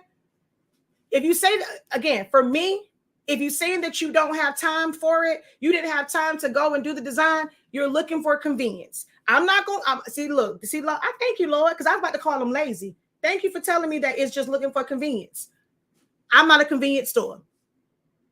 I'm not a convenience store. That's not who I am. So I'm going to leave it at that. So if a template for you is about convenience versus learning to unlock your creativity, that is fine. And I'm not saying that I never said that does not mean that you don't know how to design. You don't want to take the time to learn and to put in the time to create your own designs is what I'm saying.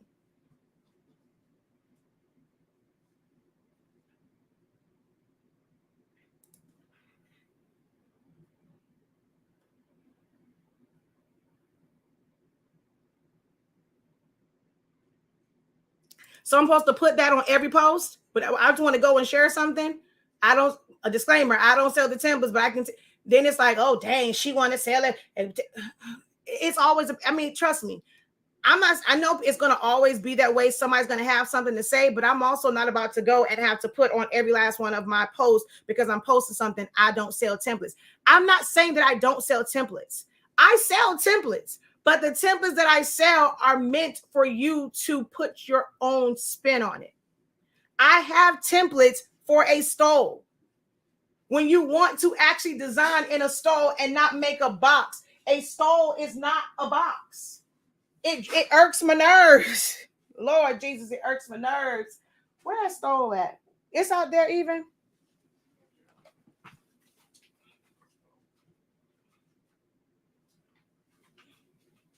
Let me show y'all something about a template. When y'all say y'all want a template, right? I sell a template. It doesn't have the color. It doesn't come with graduate. You can type that. This is what's this font called? Collegiate. But I have it where it's in the shape. This right here is not a rectangle. There's shape to this. Now, there are some stoles that are a straight rectangle. Without a proper template, which is what, for me, a template is having the outline and the shape so that I know exactly where to put my design. So that is, for me, is what a template is. So I'm not saying that I don't sell templates. I don't sell design templates, but I do sell templates, and I will continue to sell those types of templates where I've gone through, because I'll show you what it took. I was telling a friend of mine what I did to make this template. Hold on. Let me go over here to documents. Is it under this? Okay, yeah, here it is. I'm going to show you what it took for me to make this template.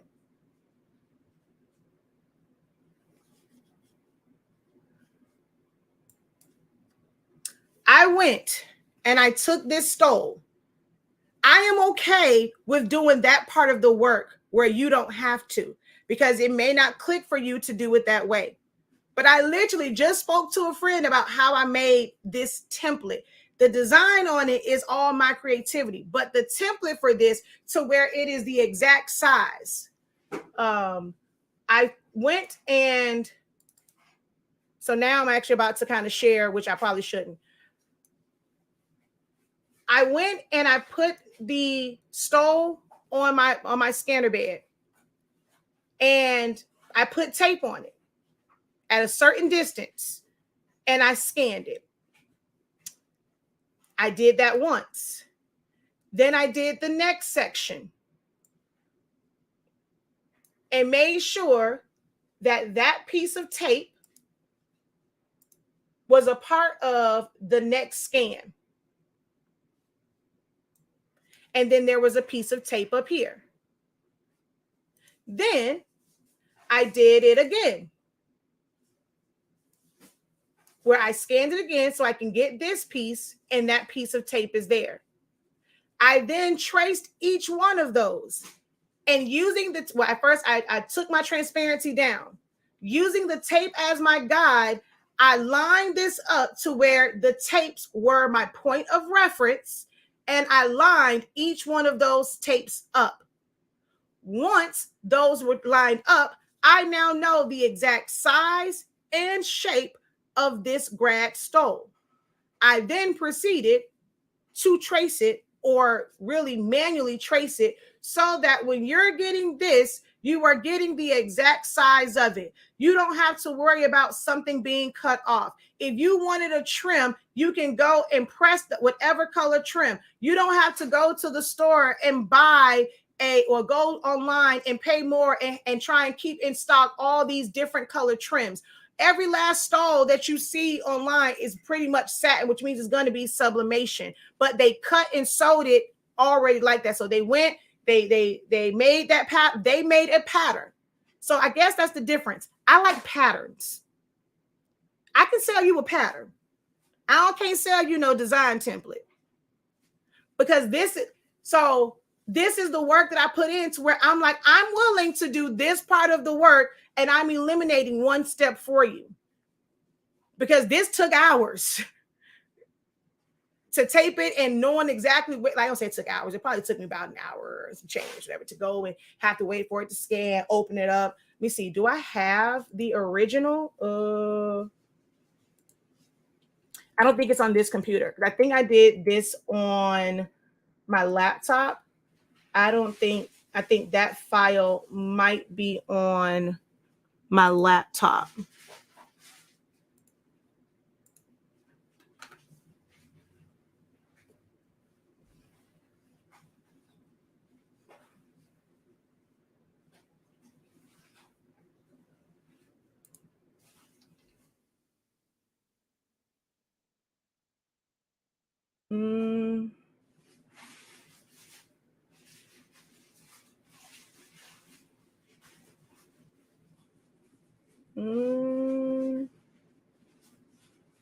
Finished stole mock-up. I don't think this is.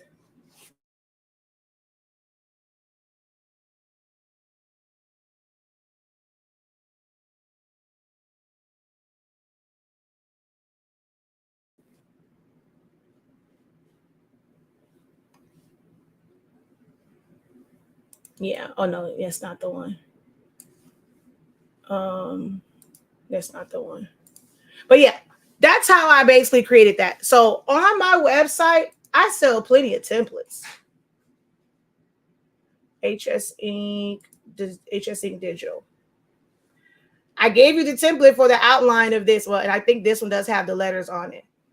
But there's a template vault that has the sizing for this. Honey bun is written out. You have the little Debbie, you have the pictures, but you have to fill it in with your own background. I did a template for this where it's the sizing of it and it is the outline. I don't give you any fonts. I think you get the fruit and stuff on it, but you fill in the design. You have to still create it. So I give you, I guess you can say, a pattern. If so, maybe template isn't the right word. So I give you the pattern. So for here, you have the exact sizing to be able to design it and be able to get an exact trim on it. If you wanted to just purchase white stoles, you could literally make your own colored. If you wanted to make a Delta one and you wanted the outside trim to be red, but you did not want to have to spend a bunch of money buying like white ones, buying yellow ones, buying this, buying that, you guys can literally take if you don't want to create the design to do the whole sublimation, you can take this stole, make a rectangle, make the whole thing yellow, and still go in and put your HTV on it. If you wanted to purchase, so this is a way to be more efficient. You can purchase white stoles. If you don't have the money to go and purchase 50 white stoles, 50 black and gold stoles, 50 blue and orange stoles, 50 orange and black stoles, or 10, because you don't know who's going to come order from you. Well, when you have a template that doesn't have a design in it, you can now take that and create your own custom orange and black stole. Maybe they want orange and black on one side, but then they wanted the colors of their home, their flag or whatever on the other side. But if you went on Amazon, you went to these places and all you purchased was a pink and yellow stole, a pink and green stole, or whatever, you can't customize that. But I'm giving you the template to be able to customize it for whatever you want to put on it. So I do sell templates. It's just not design templates. I'm not giving you every single element because sometimes I can't give it to you. I didn't make the glitter. For me, I don't feel comfortable going to get glitter from a glitter background from somewhere and I'm going to put it inside of a design when I could have that's me purchasing it one time. And if 1,000 people purchase my template, that's 1,000 people that creator of that glitter cardstock, that glitter digital paper, that's 1,000 orders that they did not get. I cannot have that on my conscience. I can go and give you the memorial background, the skyline that I used. If I sell that to 2,000 people, that is 2,000 people who did not go over to PNG Tree and give them their money for their subscription or pay for that one file. If I give you a template with elements, I am taking money from other people. I will not do that. I don't care if it's a glitter background. If I did not go and create it myself, I'm not putting it on my site. This right here, I put in the blood, sweat, and tears. I put in the work for me to create this myself. So I feel confident in selling it. But if it's something where I'm not going to take money out of somebody else's mouth to give you something when you can go buy those same things. I'm not about to give you a font when you can go over there and support the person that created that font. I'm not going to do it.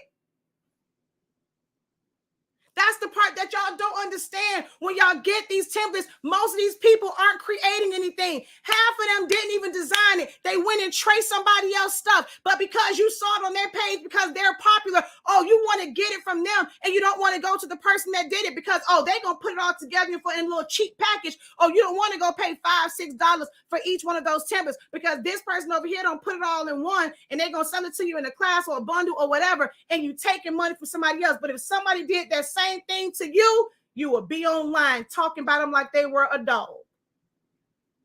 Everything that is on here, other than I think I might have a little something that might have like Let me see. Actually, no, I don't think I have anything that has any characters. One of the reasons why I don't sell characters, I make stuff with characters, but that's on me. That's my burden to bear. But everything that is on here, it was either able to be traced because it was from it says free pick or whatever, or I created it, I edited it, I did whatever. It's a font that I purchased, I designed it. I almost pretty much everything that is on here is something that I put the time in to create. I measured every single thing. Think this might be the only one to where, like, let me see, I know this one has a pattern in it, and it took a lot for me to put this on here. It took a lot for me to put that file up there, which is why I also did it where it was just in colors, because I literally was sick to my stomach putting this pattern on there when you could have simply gone to go purchase the pattern yourself. Okay, why it's not loading anymore?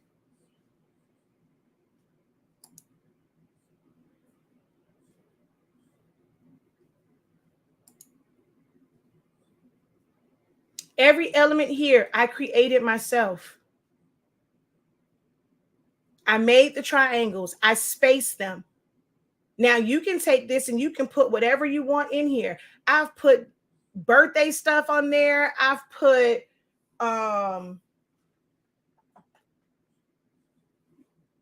okay, well, TikTok, y'all about to go bye-bye because for some reason my phone not charging. So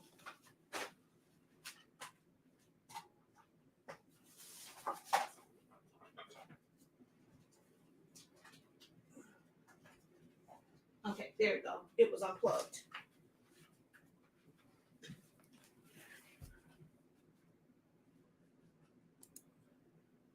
This is a template because you can go, you can make it whatever color you want. Well, it's a design. I'll sell certain designs like this that I put together.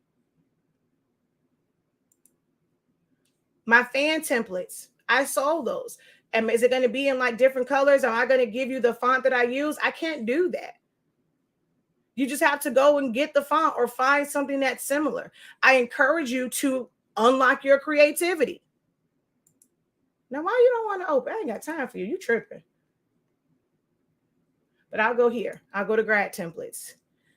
These were the ones. These are the only ones I think where, and because of my mom, I sold them with some sort of background to it.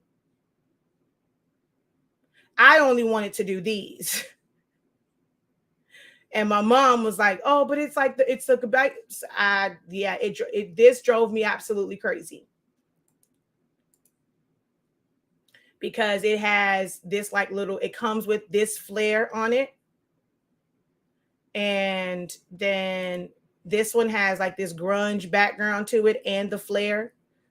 And then I think you have the one with the brick thing here. But I did pull them from royalty-free sites. That was the only reason why I was okay, because they were available for free. But everything, I created this outline. I created this film strip.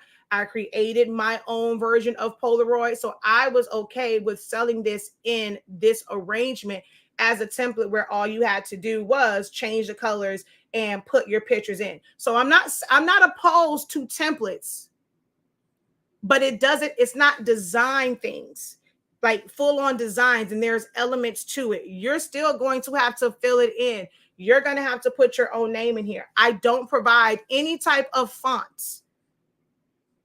I don't want you to make yours look exactly like mine with the fonts that I'm using. I want you to explore other fonts, but I will sell you this. Like, I do have it on my page to where you can get this in the size of a yard sign. So it's already sized for you. You have your film strip to where you don't have to, it doesn't have to be these perfect pictures. You have your Polaroid. You can put the class, you can change the colors. This is available for you to purchase. Is it in Photoshop? No, not really. Does it require Photoshop? No, not really. Because all you do is drop it in there, like crop it to it. You don't need Photoshop for it. You really don't. My chip bag one. It's not this design that you're getting with the chip bag, but it is it's the size of it. I have it where it's broken up into the different sections for you to go in there and just crop your background to it, add your text to it. I teach you how to draw inspiration from things. So I hope people don't buy this thinking that they're getting this design. It is a blank template for you to be able to put your own design in it. So I'm not opposed to templates. But for me, a template is giving you the pattern, giving you the shape.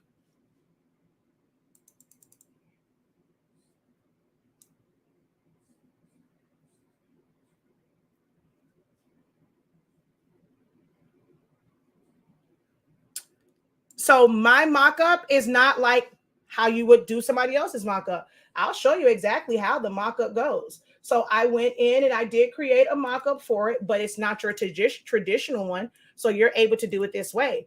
Now, how you guys do your mock-ups in Photoshop is different. If you prefer a mock-up like that, I can't help you. That ain't really how I do mine. Let me see. I'm trying to find one that might already have it on there.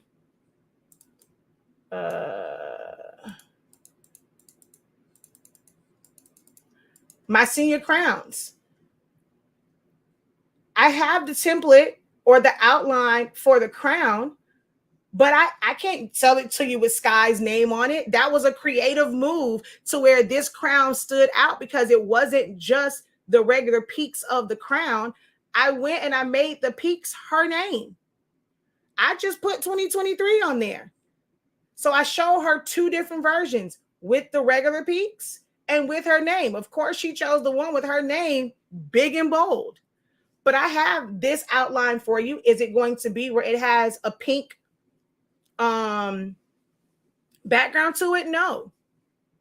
All of your people aren't going to be thespians in the thespian club to where you need this mask. This is nothing. This literally is nothing but a font. The font comes just like this, and it's two of them. I think, yeah, ungroup. This was, well, I think I welded it, but the way this font comes, it's like a font family. So you have one that have like the little pieces to it, and then you have one where it is, it's just the outline. And then I had to ungroup it or release compound path. If I sold this to you, even as a Photoshop file, and you had it, you still would not be able to go in and just be able to type it out and change this unless I typed out every single letter and I separated every single letter. Then you won't be able to type it. You're going to have to take each letter, move with them grouped together, move it in place, ungroup it, and then change the color, because that is not something that a layer style can offer you, because the actual font has open spaces in between it. So I can't sell that to you as a template. I can't sell that to you as something with layer styles in Photoshop, but I can teach you how to do it yourself.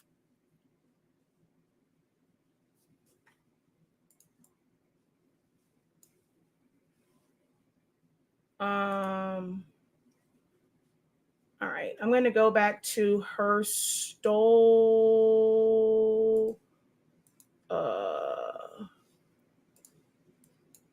It's a grad topper. The mom wanted, look, this right here is the exact same element that's right there. Actually, it might even still be the same blue. Now that I think about it, yeah, it's the same blue. I just flipped it on the other side because it worked better with Nipsey's head. That's all. And this was a picture that the mom sent to me from the web. Oh, there it is right there. Hold on. Well, it was something that was kind of like this, where it was a mural. And so I just put it in there and cropped it. She sent me two different ones. This one, home, they were in the way, so I didn't use that one. But I end up, see, there's somebody on this one. I just cut him out, cropped him out. Actually, was he cropped out? No, he wasn't cropped out. He is on there. So there's this guy here. and I have clouds. Now, I can tell you exactly where I get my clouds from, because it was like, oh, I can't find good clouds. I can sell you a list. I'm not going to give them to you because you know, I did the work for it. So if you want me to sell you a list of the links where you can go and purchase or acquire them, I can sell you a list of where I got my elements from. So for everything within this, my template would be, here is the outline, and here is a link to where you can go find. They're not going to look like this, because that ain't what this looked like. If I go and put a thing like this and weld it, see, it got all this other stuff on it. I cropped it down to that section. So I can sell you a list. I can sell you an outline of this, and then for each one, I'm going to show you this picture, and your template is going to be the outline of it. And it's going to be a link to where you can go get these elements yourself, whether you have to pay for them or download them. It's going to be a link to where you can go buy this font, or you're going to get this just as is, not where you can edit it. That's going to be it. Now, if you're willing to pay for a list to find out where I got my elements from, I am more than happy to sell that to you. But that's all I can offer you as far as a template. I appreciate the fact that you love the design, but I don't have a template for this. The template was simply, well, damn, how many layers I had? This was the template.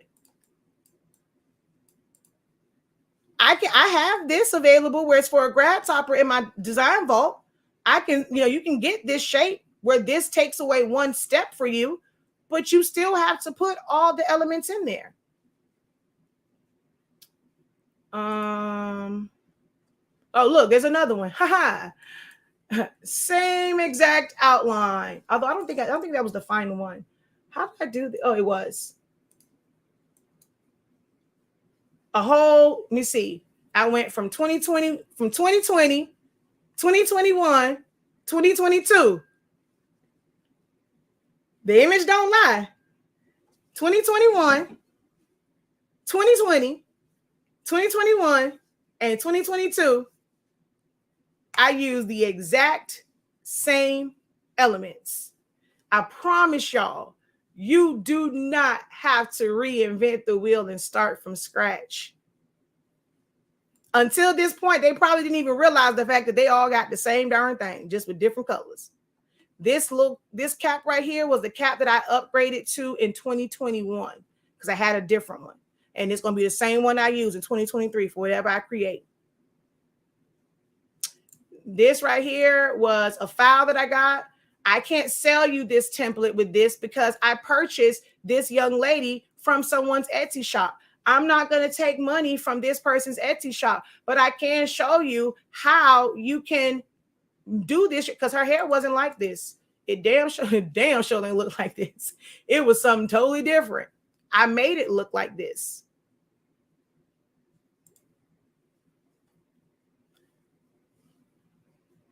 I'm trying to, okay, wait, not that one. Okay, here we go. I'm going to go file, merge, stole.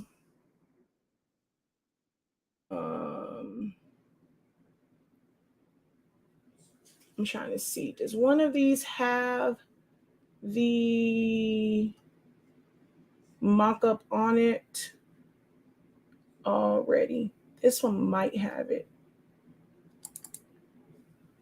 I don't know why hers don't have the mock-up on it.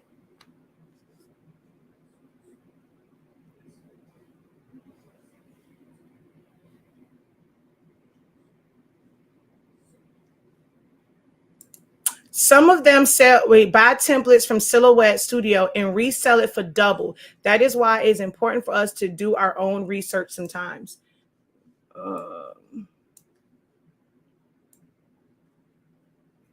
Okay, here it is. So my, I guess you can say mock-up, I created this, so it's like an easy mock-up. So I created this, and so here was like, so this was this was a different, like, well, this was actually a whole stole, but then I made it fit for like how mines were. And so I cut it out. So all you have is this piece. So it's not your traditional mock-up where you take, like how Photoshop, y'all take your design and then like, I guess it'll automatically go into like moves over to something or whatever. So mine is just a cover up. Bring to the front.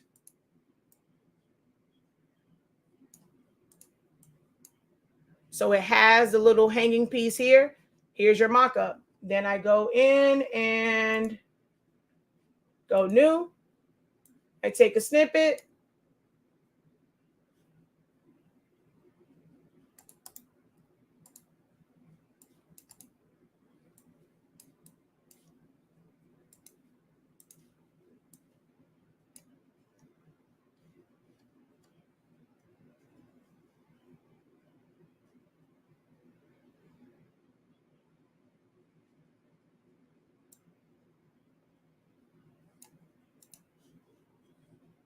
I trace and detach it, and then I can use it however I want. So like on this one where I show it, like I have it on a chalkboard background and I can add information about it or whatever. Like I understand, like what's her name? Innate Lab, she has an automizer. It's going to make all this stuff. It's going to give you this whole mock-up, all this stuff.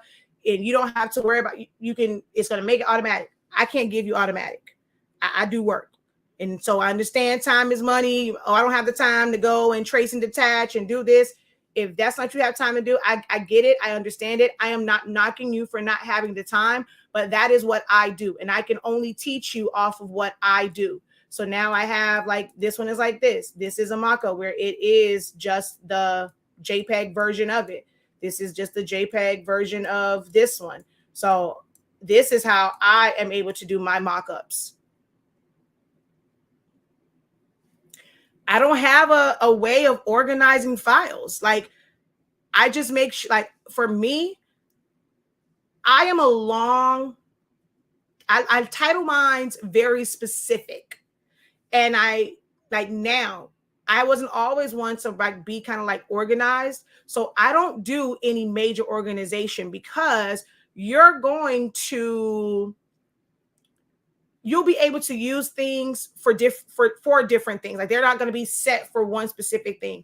Now, if it is something where it is very like, okay, they're gnomes and they're like for St. Patrick's Day or whatever, or it is Santa Claus, then that needs to go into a file. You're going to put that in something, might be for Christmas. I don't make files most times like for individual people and like, okay, this was for this order. I don't do that. So for me, when I'm looking for files, I purchased a WD My Cloud so that I can have individual folders. Like, well, this one I was able to segment it into different drives. On our new one and the new WD My Cloud, you can't do that. You just have to create folders. So I would have one that just says business. I'll have one that says creations or whatever. And I'm just going to, so I make long titles so that, and I put everything in it, exactly what it is. It's some of them, if it's a draft. So this one, I designed it over here, but over here it says, this is her cut file. That's how I organize. Like I organize by how I title stuff, not by putting them in certain folders or having 1,000,001 different folders. And when I'm on the main page, they sort it for you. When you right click, you can tell it to, come on now. When you right click, you, come on now, dang. There we go. You can group by, you can choose if you want to group yours by the name, the date modified, the type, the size. I typically do type unless I know that I'm looking for something I recently created, then I'll do by date modified, but I'll go by type. So that's how you group them. So all of my PDF files together, all of my Photoshop files, all of my zip files. And then down here, most times when I'm downloading something, I have a one that says downloads from Creative Fabrica, from PNG Tree, from Vector Stock, from blah, blah, blah, blah, blah. So I'll do those so that I can remember to go back to them. but they're in zip files. And then once you go from there, you can sort by name, date, type. So I wouldn't do type. So in here, I will do like by the name if I want to look for it from A to Z order. If I know I recently modified or created, I'm going to change it to date modified. The names and stuff will mix up, but it's going to tell me this is the last thing that I worked on or I opened up and or modified. So it goes like that. But I don't have like this, there's your class. I don't organize files. Yeah, that's all you have to do. Put them in some sort of folder or library, and I do long titles. I give my files long names. That's it. Exactly. Save them where you want them to go from the start. Exactly. But that's all I do for my mock-up. For my yard signs, it's the same thing. I have a picture. Once you design it, you put that there, and there's your mock-up where it looks like it's on grass. That's all I do. I don't have, I mean, to me, that's easier than some of all these other things that people do. But I am willing to share with you tips and things about how to design for grad season, how to prepare for grad season.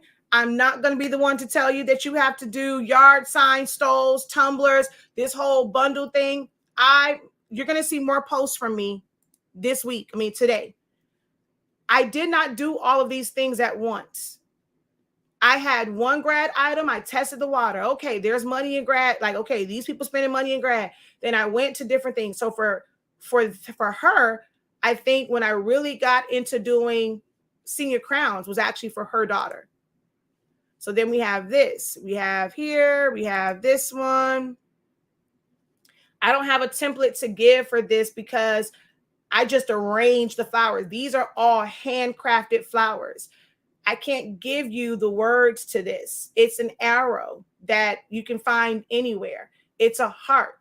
You have to still know how to crop that out. I guess I can because I got the heart. I did the offset on it and subtracted it out. So if you want me to sell you this to where this is open and you can put any word in the open, or you can learn how to put a word there, make your offset and subtract it. I'm being honest when I tell you guys, I can't sell templates like design templates because I don't understand why people can't design. Like, I don't understand that concept of why don't you want to learn how to do it yourself?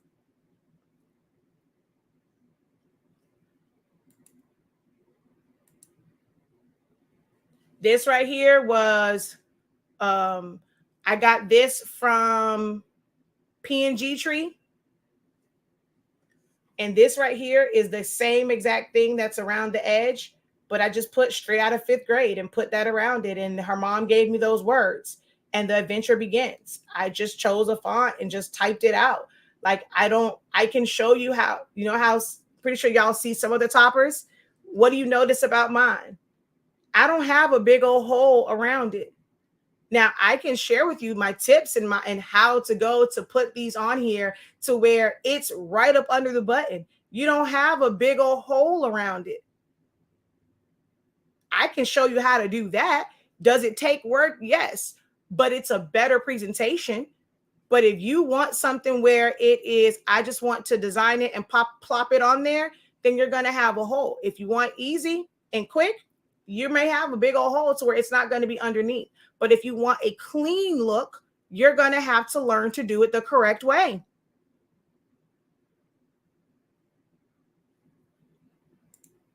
Every last one of my toppers, not one do you see the color of the grad cap underneath. I don't do that random size in this universal hole.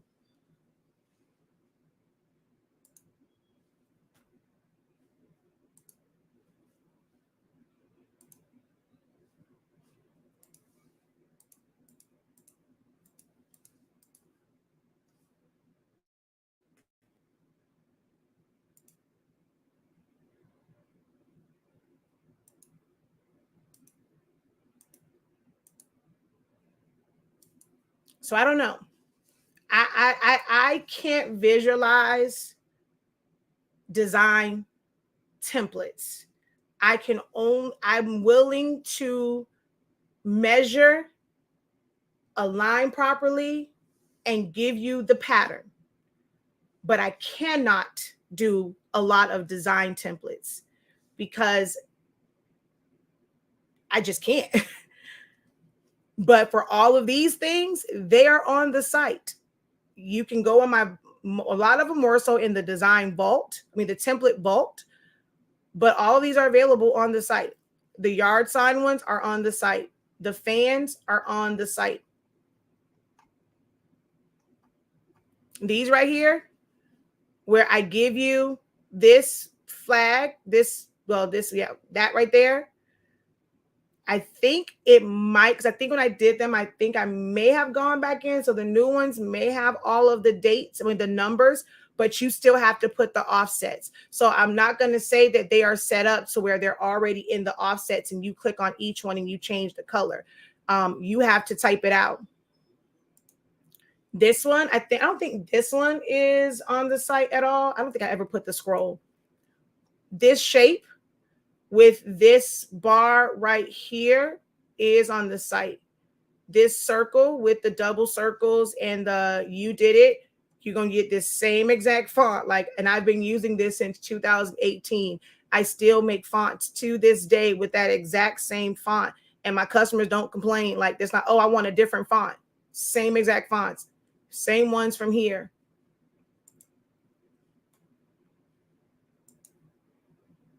The template was me selecting the fonts. And now I can use it. This, you did it. The name, the school is like this. Same exact thing that is here. I just put a circle around this to give it a different look. But the template was, I already had the date and the year. I already had the you did it. I had this. I had the elements. And I was able to just maneuver them around to make them look different. His mama gave me a picture where he was hanging off from the side. The average person would make that fan with his back side, that his back is a straight line. Wasn't no way in hell I was putting that out there like that. Okay, she gave me that picture. What could I do to make it not stand out? This is what I teach in Foundations of Designing. This is smaller. I shouldn't have to sell you a template with this big or this small. It should be, I know how to look at an image and know how to adjust the size, because this right here is the same thing that's here big, where it's just her whole picture. But for him, I had to kind of make it kind of strategic, so I made it smaller. He's showing me a little swag. I wrote grad swag to cover up the fact that this was a straight line. And then I end up making a different one, same thing, making the year a little bit more pronounced. The Miramar High School is probably the same size. No, this one is smaller.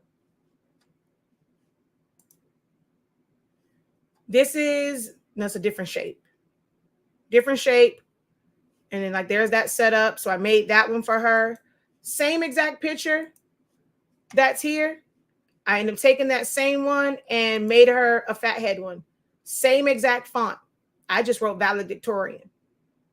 I knew what font I was going to use here. The same font that I used for her name on this one is the same font that I used for her name on this one. The same way Miami Cara City was on this one is the same way Miami Cara City is on this one. Knowing the font was the template. Same diploma here is the same one over there. Same exact circle. So for a template, you want me to sell you, I can sell you this rounded rectangle if that's what you want. Or when I sold this one, because it had a little bit of elements to it, you just take this and you stretch it, shrink it, whatever, and put your words in it.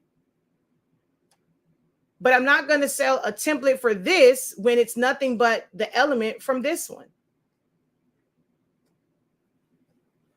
Are y'all understanding me? Am I making sense? Maybe I'm not making sense. And that's what the issue is. the same element that was here. I repurposed it and put that in the, like, oh, actually it's here. So I went from here.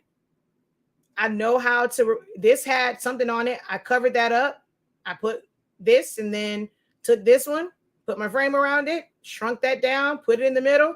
Same exact tailor, same exact word, same exact font for You Did It. And then the name of the school, same exact 2018 that was on the other. The only thing that's different on this is I was in a bit of a old school flair because I had just did some party favors for a throwback party. So I kind of had this like 80s Saved by the Bell vibe with the stripes and then the triangle.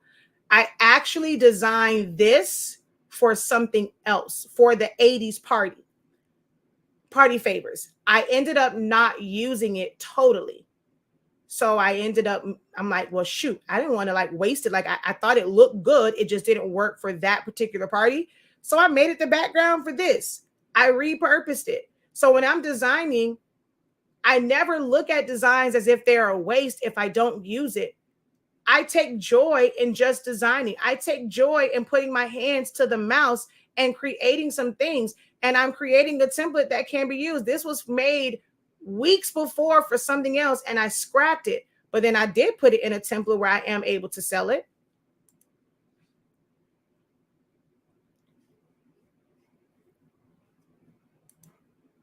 So when someone says template,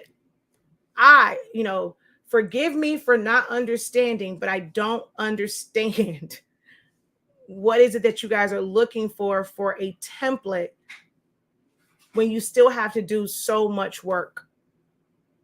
You still have to change the fonts. You still have to do their name. If the template is you wanted the text or the font, I can just tell you the font and you can go purchase it. But that's not a template. If all you really need to know is the name of the font, that's not a template.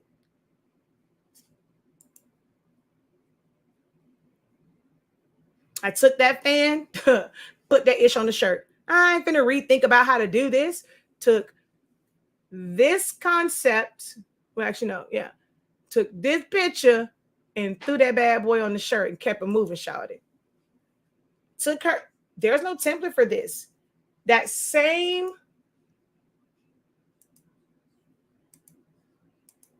This. She had her hand out. How can I highlight that? So I teach you about designing. Most people would have covered up the fact that she had her diploma out. And y'all would have put this up here and cut off her chest because to you, a grad fan is their head. Oh, I want to make a fat head. I want to make. So you would have went past the fact that she had a great design element by holding out her diploma. The average person would have went, okay, I can't use this. Why they sent this to me? And you would have made her shorter by cutting her off right here. And now she has a stubby fan. But learning foundations of designing is work with what you have. Accentuate what's there. So I left that there, made this part bigger, and just put all of her information here.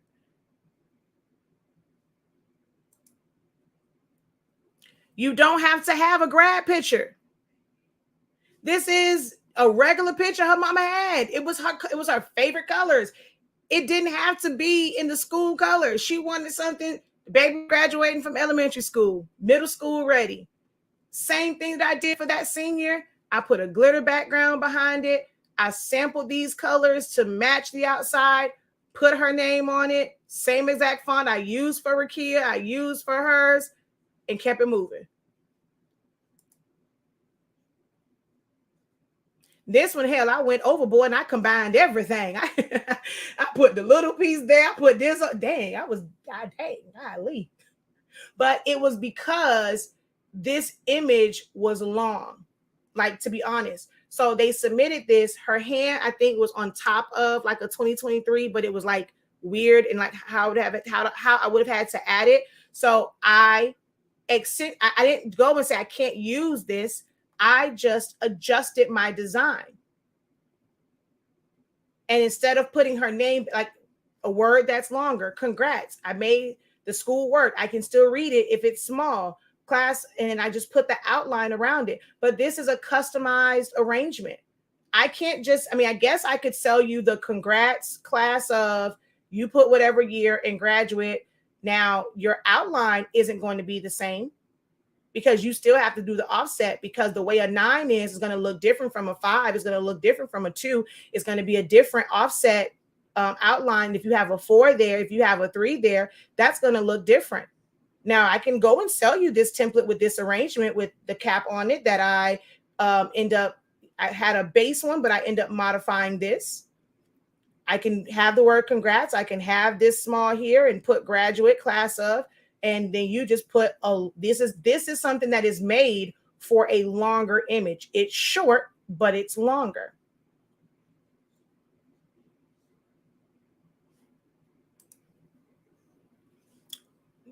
No grad cap, no nothing.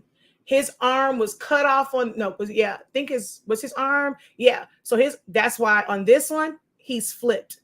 His arm was cut off on this side. So it had his name. I put this right here to cover up the fact that they took this picture. He was on the edge of the picture.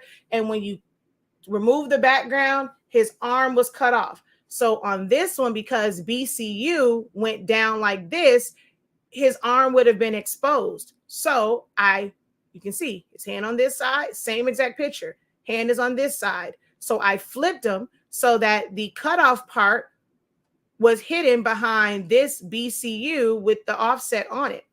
I can teach you how to identify these things to make these adjustments, but I cannot sell you a template like this because your image may not fit this mold.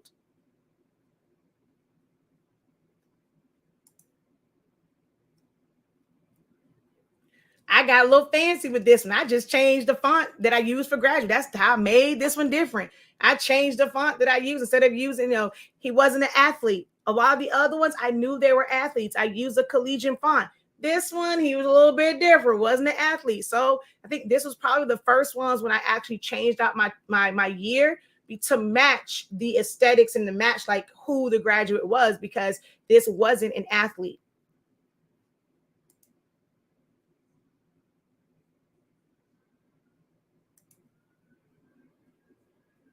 Some fans don't have to have their pictures. So many of you guys are focused on making grad fans with their pictures. If they don't have a senior picture, y'all the ones leaving money on the table, because if they don't have a senior picture, everything that you are advertising says, hey, in order for me to make you a fan to celebrate your child, I need a graduation picture from you. Why? Take that school, put that stuff there. Woohoo, my baby did it. Their name is on it. But when you go to instructors who are teaching you to be one-sided, to not think outside of the box, you are leaving money on the table, not me, because I know how to be versatile.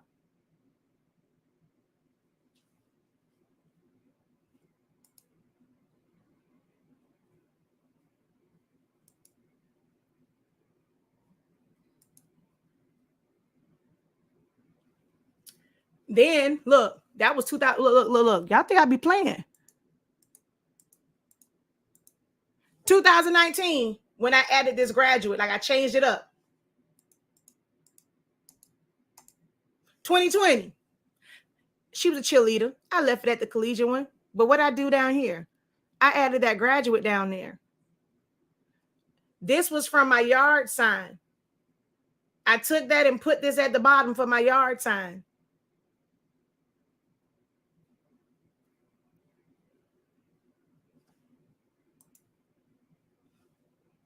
So, 2020, 2021, I'm using the same elements.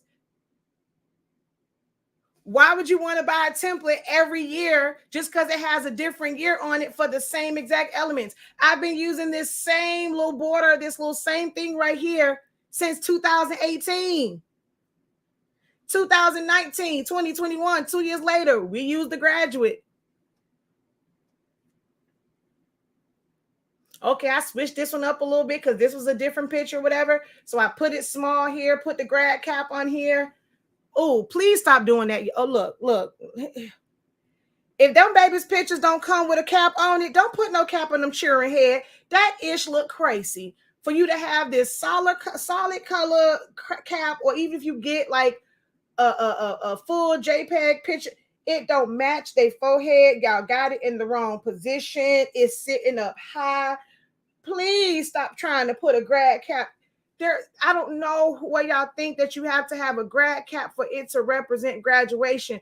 Put that cap somewhere else, and please stop putting that dang on cap on people's head if they didn't come with a cap. I beg of you.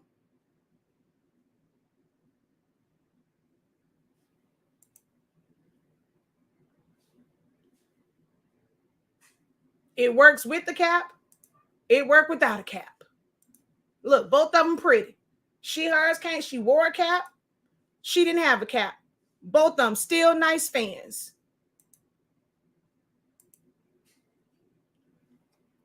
It still screams graduation. I wasn't about to go and put this cap on the top of her head up here because she didn't have a cap. It still say graduate. We know this is a graduation. Please stop putting that on people's head. Oh my God, that drives me crazy.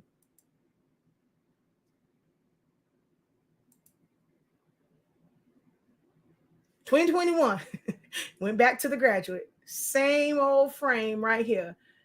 The way his name is set up, I chose a font that represented him and the school, that the prestige of the school that he went to and who his grandfather is.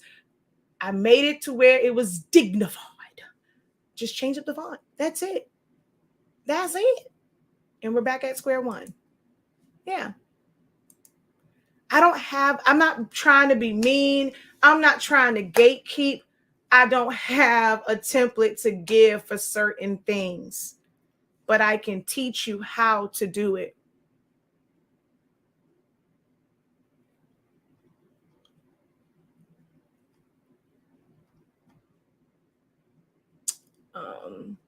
Is the other one up here?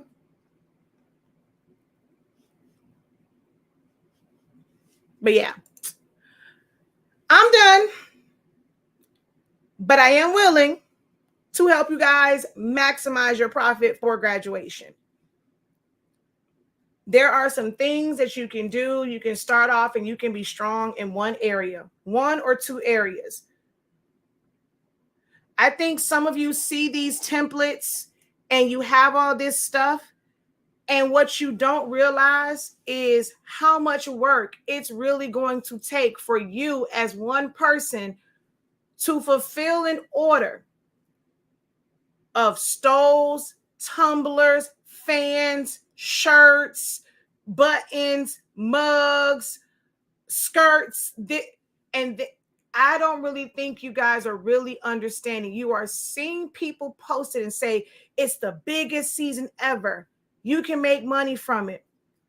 But have you really sat down to think about all this stuff that you are posting? If somebody ordered I want every single item on there. Are you posting that to get one person to order it or a bunch of people? I'm not saying that everybody cannot handle it, but it's a lot of you guys who are brand spanking new and you're posting all of that and people are telling you to put it in as a bundle, but they are not preparing you to where it's somebody else's work that looks amazing. And you are not quite confident in really pulling all of this off because you are working outside of your capabilities, because you're going off of somebody else's work. Again, I am not saying that everybody is not capable of doing it, but a lot of newbies purchase this template and won't be able to actually fulfill those orders because it looks all nice to have that and it looks all nice to sell this $200 package. But what if it's 4 or 5 people that want this package with all these things and you don't even know the true time frame? Oh, it was 2 seconds to make that template. But how many of you have actually taken the time to create a true, not just have the mock-up, whether it was for somebody or just for you to do it? Do you know how long it will take to complete an order with all of that stuff in it? Did you just go and create the design and make the pretty mock-up? Or did you go and see how you're going to actually press this stove with your little heat press, your little printer that only prints 8.5 by 11? How are you going to go and arrange that and print that out? How are you going to take that together? How do you press it in sections? When it messes up and you get some ghosting, are you going to go and pull your hair out, cry, and want to give up because nobody told you or really instructed you about the ghosting and the fact that you might have some mess ups on this because you didn't practice it to even know how much pressure you needed? So how many of you got these real pretty mock-ups from these real pretty templates, but you ain't done none of the work? You got a real pretty mock-up for a real nice tumbler, but when you go to make the tumbler, you about to waste 5 of them because you got a burn mark. You got ghosting on it. Don't get caught up in those templates and how easy it is to create it and forget about the work it is to make it.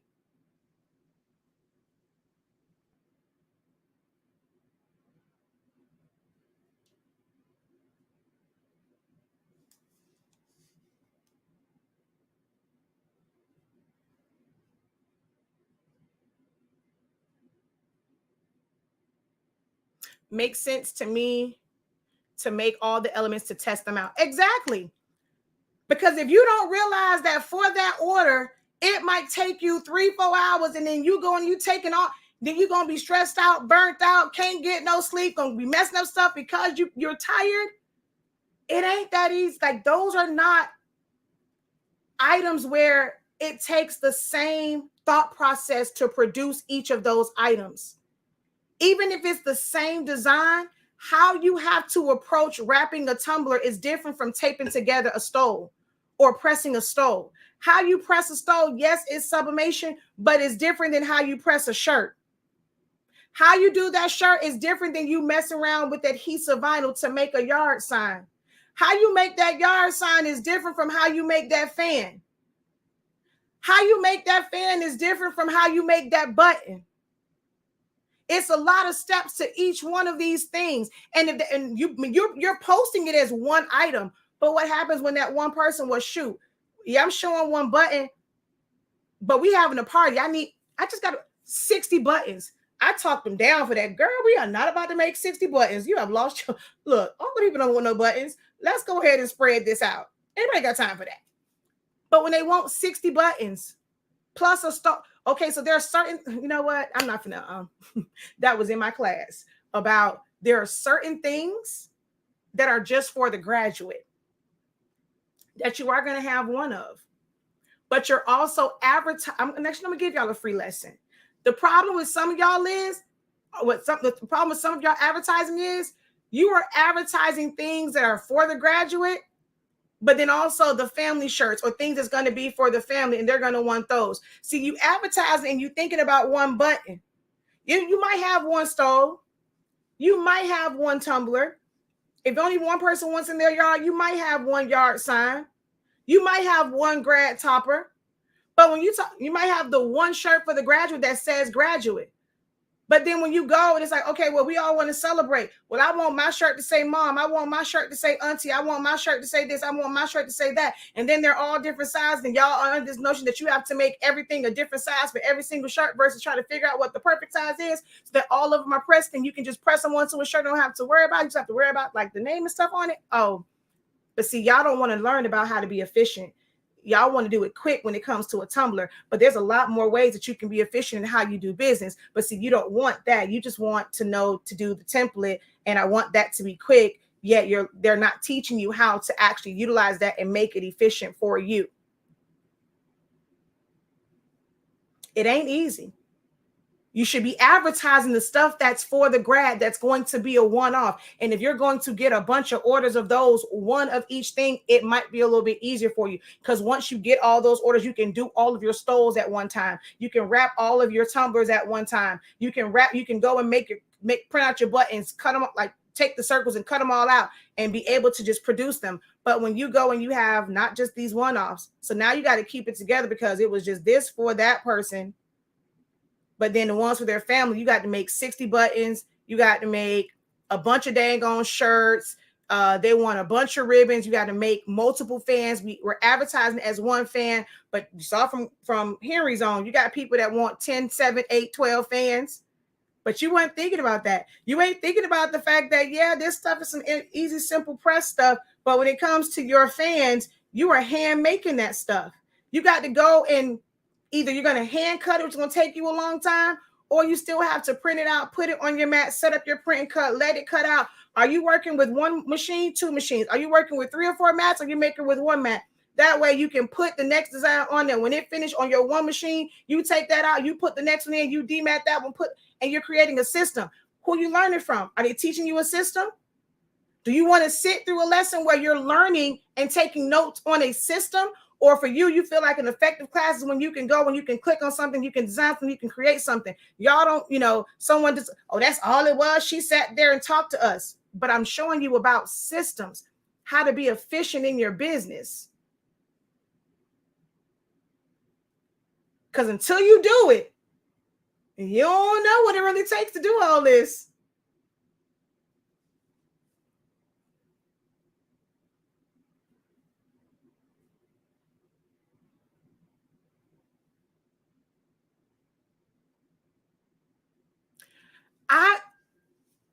You are not new. I appreciate everyone that is here who is not new. But the problem is also in business is when people say, what is your target audience? Your target audience is who the majority is that will come to patronize your business. There will be some anomalies. There will be some exceptions to the rules who may come across your content and may like something that you do or that I do, and they are not new. But my core audience, who I desire to teach at this current junction for what I'm doing now, was a lot of beginners. I curated my content. I curated my teachings for people who are new. That is what my business is based on, is a lot of beginners. I am just now trying to incorporate those who might be ready for the next level.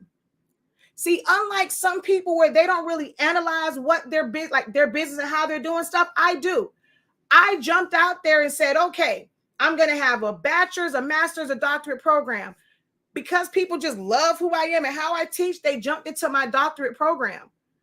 But they weren't ready for it because they hadn't gotten past the first part. So for the past couple of years, I focused on the beginner, and it is going to be a separate program. People now want one program where they think they're going to start from the beginning and reach the top. You might have to start in this program and graduate to the next one and then go to the next one. Because if you're not ready and you're still stressed out about all of the creative stuff, man, if you're in my creative business, some of them are like, I need to take a step back, because once you really get a peek into what it is to run business, oh, baby, you're going to wish, how like now, when you were younger, oh, I can't wait till I grow up. I can't wait till I move out. I can't wait till I'm grown. Now I see a whole bunch of grown people talking about I should have stayed in the child's place.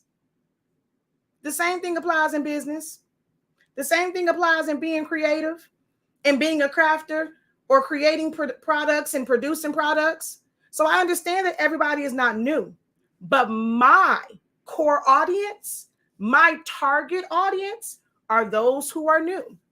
If this is not where you're at, or if I have not produced the classes that you need yet, then I'm not for you, and I'm okay with that.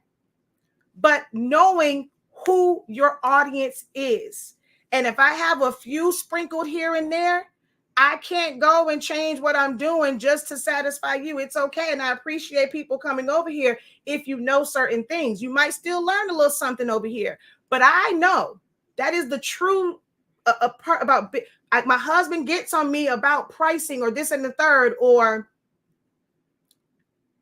how paper moves. Oh, they're not coming and ordering stuff over and over and over again. It's like they'll order something here, order something there. Are they actually selling? Are they getting orders? I know that right now, the majority of my audience are people who are just getting into sublimation. They may not have to order paper every single month because they're not producing those orders. Those 100 sheets probably will last them 2 months because they have orders here and there. But once they kind of get under me, oh, we can make it pop to where you're going to need paper over and over and over again.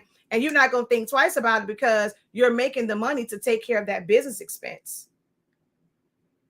So I know how my orders move a lot of times are people who are not fully in business, who are not getting orders all the time where they need to order ink all the time. They're not running through ink. They're not running through paper.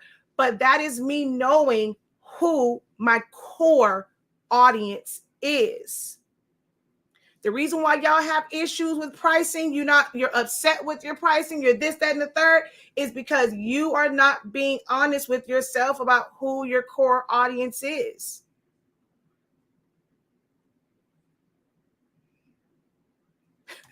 Miss Tracy, really? But she's one who is in my creative business program. And are these not things that I talk about all the time? Like I'm really giving them a look into what it takes, what goes on behind the scenes of business. Some people just show y'all the pretty. They show y'all the money. They show y'all the glitz, the glam, but they don't really show you the back end. They don't really teach you and expose you to the back end and the other side of business that's outside of, hey, I made a sale.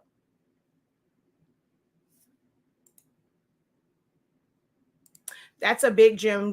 Just because you have the template doesn't mean everything is going to go smoothly when it comes to making it.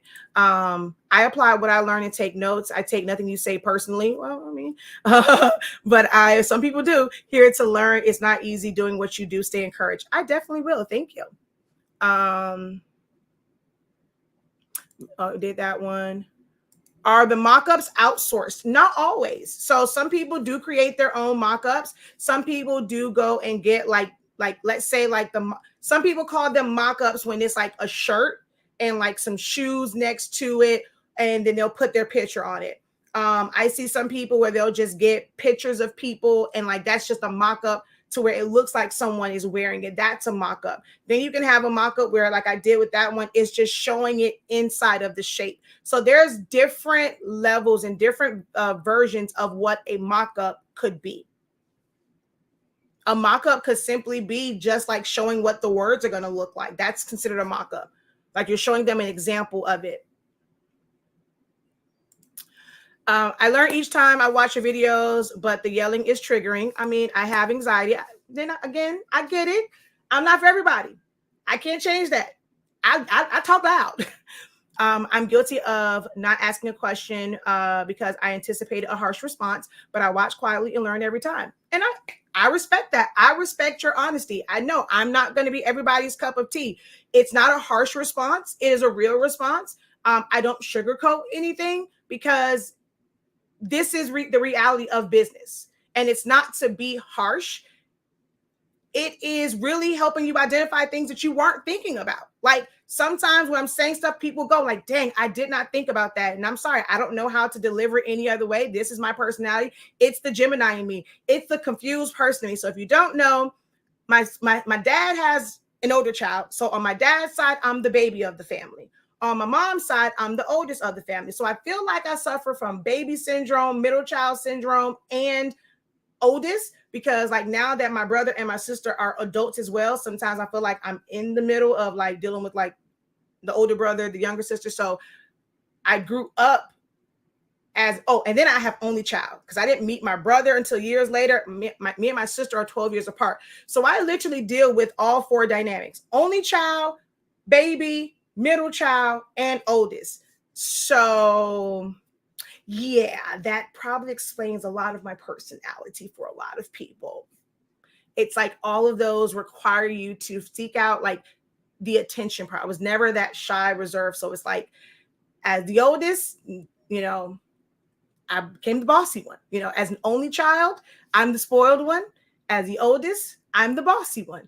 As the baby of the family, I'm the one that does no wrong. As the middle child, I am the one that's like seeking attention. So that might explain my personality for a lot of you guys because I live in all four dynamics.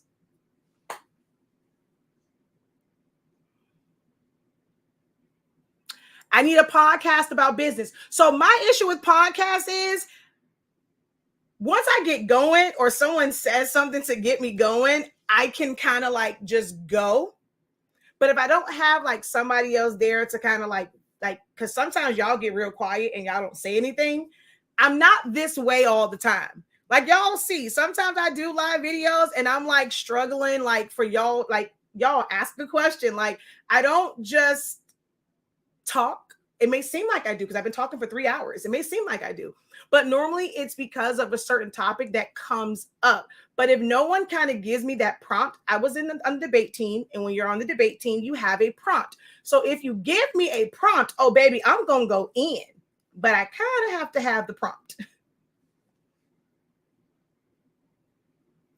I love that fan with the elephant. I'm here for the class. It starts with the 30-day training. It starts with the 30-day training. Every class that I do going forward, I'm telling you now, it's a requirement to have a 30-day training. Because when I get into designing, I want to get into designing and showing you about the foundations and the fundamentals of designing. So I don't care if you use Photoshop. My Photoshop Essentials, you can tell me, okay, I know Photoshop. Okay, that's nice. My Photoshop Essential is required. You want to learn design? My Silhouette Studio 30-day training is required. Like, I'm setting boundaries. I'm setting the expectations. They are a requirement. So if you ever plan to learn from me, I suggest you go get that 30-day training while it's $53.65. I'm glad I'm in your class. I didn't know you can do all of this in Silhouette. Yes, you can. Did I use more than one cardstock to make it thick? Yes, I did. And I use also something else. Yes, I understand you want to sell. Wait, I understand you want to sell it if you don't want to make all the elements. People want simple, but pick is done. That's not designing. You're simply the best. Oh, thank you, Miss. Oh, thank you, Miss Dawn. It's better to learn how to make stuff. You're right. So for the party favors, it is the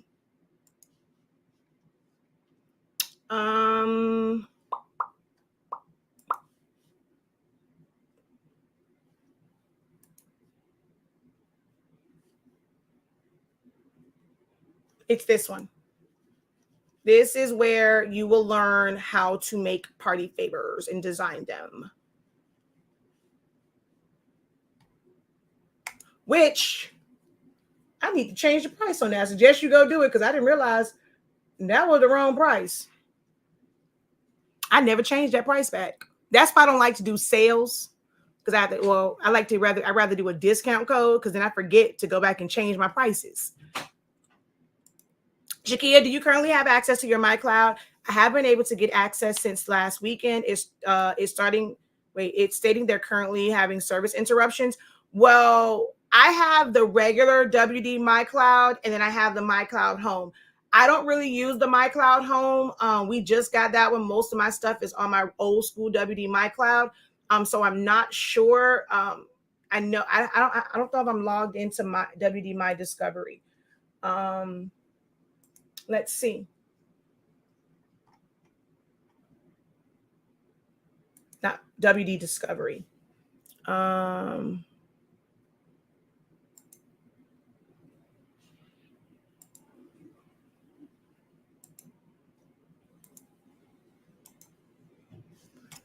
Oh, wait a minute now. Oh, okay. I don't have my password. For some reason, my password isn't on here. So I got to get the password for it to see. But I have both. So I have the old school MyCloud and the new one. And on the new one, we use that one more so for business stuff. And I haven't had to go in there. So I have to check and see.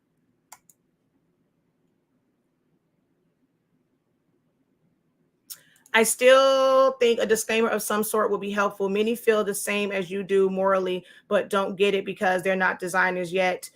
So they ask for things because others are giving it. I get what you're saying, but I'm not going to put a disclaimer out for that. Some of them buy the 10%. Oh, I read that one. Teach me how you made the template so I won't be limited. Help me to unlock my creativity and not do it all for me. Thanks. A template is also known as a as a pattern. Think of a sewing pattern or building a plan. It is the guide to or beginning foundation to work with. It's a starting point. And that's kind of what my templates are. It's your starting point. I give you the dimensions. I've learned to design by watching your free and paid classes. You are the best. You break it down elementary style to where people can understand it. And that's what I love about you. That's exactly what I do for my substrates. I don't get people always asking for the templates or the measurements, most different from one another. How much do you sell your non-design templates for on average? Anywhere from $365 to $1365. I want to know how to do an obituary with multiple pages, how to size and print them out. I mean, I can show you that part. I can teach you about that. But that's just, that part I can do that, but it won't really be anything design wise. And that's what I've done with it. Like in the Photoshop one, my extensions to Photoshop, they saw that design and I broke it down to them how that was set up. So if you take my essentials to Photoshop, you can take that and never have to wait for a design class. But just on that. But in my Photoshop one, I did go over that because in the midst of the sessions, my grandmother passed. So we talked about the different obituaries and how to set up your art boards and know which page goes to which one. We did that there, and we also did that in Foundations of Designing. So we went over like a booklet. Someone asked about a brochure, so I showed them how to set it up, how to separate the sections, and then I wrote on there, this would be your cover, this would be your back cover, this is going to be the inside flap, and then when you make the next one down, this is like the inside front cover, this is this part. So yes, in Foundations of Designing, I do break all of that down. So whether it's for a brochure, if it's for a menu, it's the same. As far as printing them out, the same way that you would print out any other paper is how you would print that out.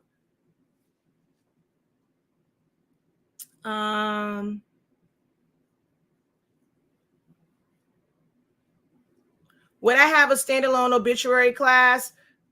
Again, I would not teach designing.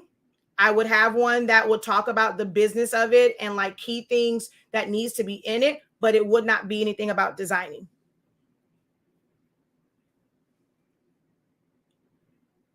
Everybody is using Canva because it is easy, is the easy way out. There's no, I'm not going to say that because I've been playing around in Canva. You can still apply your little spice when you know how to like arrange things and stuff like that. Like I will say like my last couple of posts when it comes to Canva, like I really like the animation thing and the fact that you can do that easily in Canva to where you can make something fly in and fly out and make it where it's animated, because when it comes to posting to social media, things that are basically uploaded as a video, even if it's just one element moving, you get more analytics with it because you can see what the view count is on it. Facebook will push it more because it's basically like a video. As a reel, you need to have movement and stuff like that. Well, unless you're going to do static pictures. So there are benefits to doing things in Canva to animate certain elements. So I'm not going to say that there's no creativity in Canva because I have used it for certain posts. Now, do I use it to create designs for my shirts and things like that? I personally don't, but I have seen some people that do it. I always go back to J. Stewart Laboratory.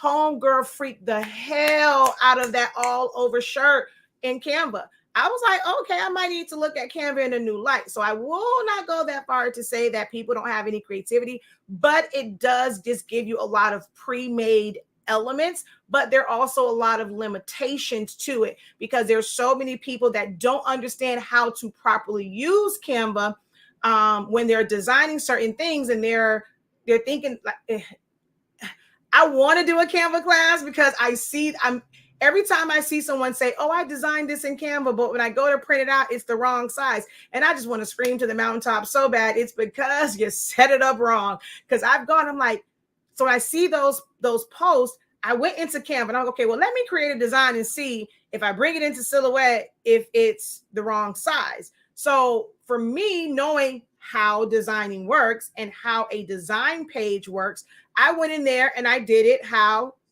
as if I was in Photoshop. If I was in Silhouette, I went and did it that way. I saved it. I brought it over. Wait, this works. What are they talking about? So then I thought like a non-designer. And so then I went in and did it how I think that they're doing it. And I'm like, oh, okay, this is why.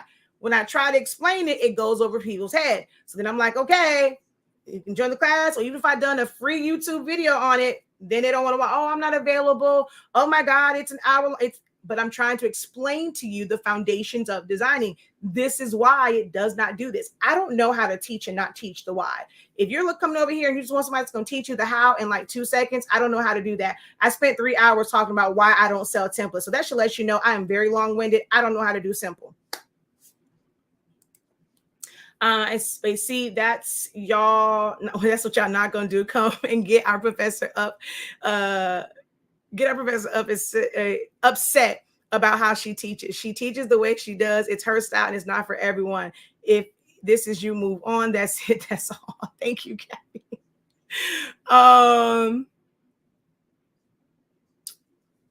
You're right. They're the same, just call something different. I was asking because I don't have Photoshop and I would like to work alongside you. That's it. Okay, wait a minute. What happened? I don't know. I missed your other one. Was the foundation of design for Photoshop. I was a little confused on which program you were using for that class. So foundation of designing is actually both. Because a lot of the people in there are brand new. They're not using Photoshop.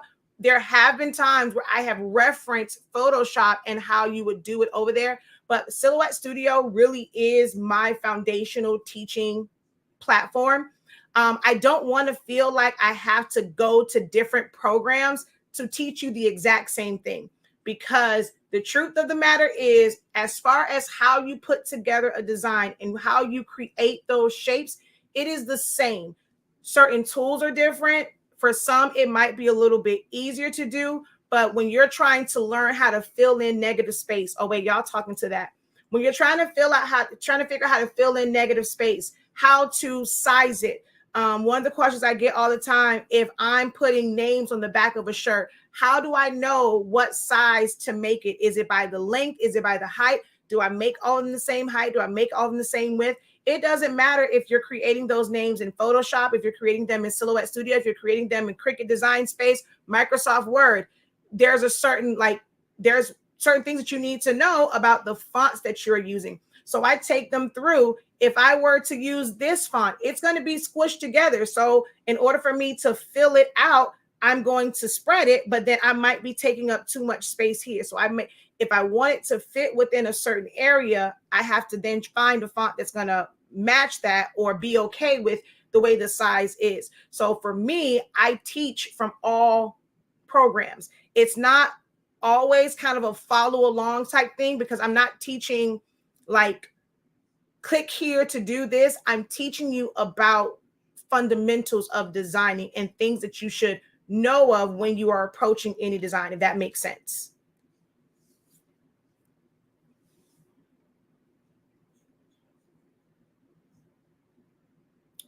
I had a local potential mentor decide he didn't want to work with me because I wanted to actually be taught what he mastered versus sourcing to him. And the only way he would show me is if I purchase Corel Draw.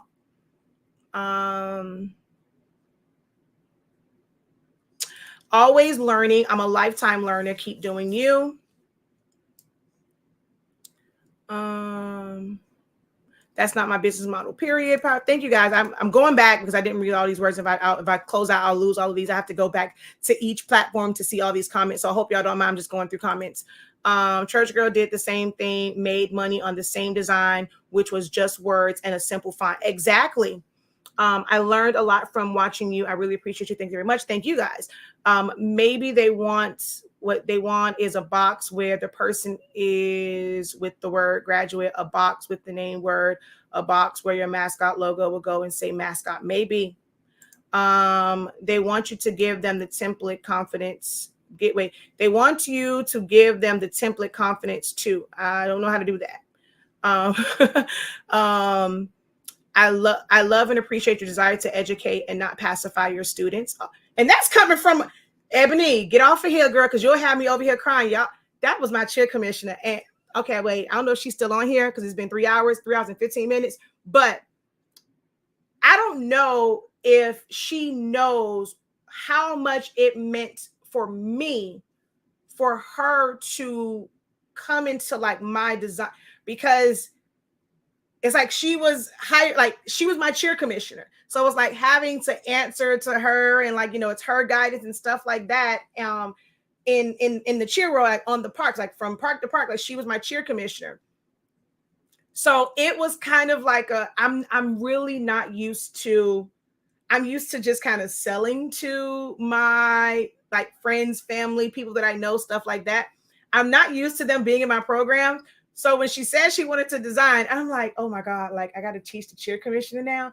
But it was actually an honor like that she saw it. And it's like, hey, this is your world. So I'm used to her calling me Coach Kia. So when she said professor, I was like, yeah. She's like, this is your world. You are the expert in this. So I thank you for that, because you don't understand how much of a confidence booster that was for me. And that was encouraging for me at a time where I was ready to give up. So God put you in the right, I'm about to cry, right place at right time, because it was, I've never taught anybody that I like really, really know, or that I've ever worked under or with. So it was amazing to kind of have you, you know, reach out to me about learning, and for you to purchase my design, you know, my courses and stuff like that. So that was just a little something. If you're still on here, if not, I'm gonna tell you exactly where to go at 3 hours and 15 minutes to hear me kind of love on you. But thank you so much, Evan.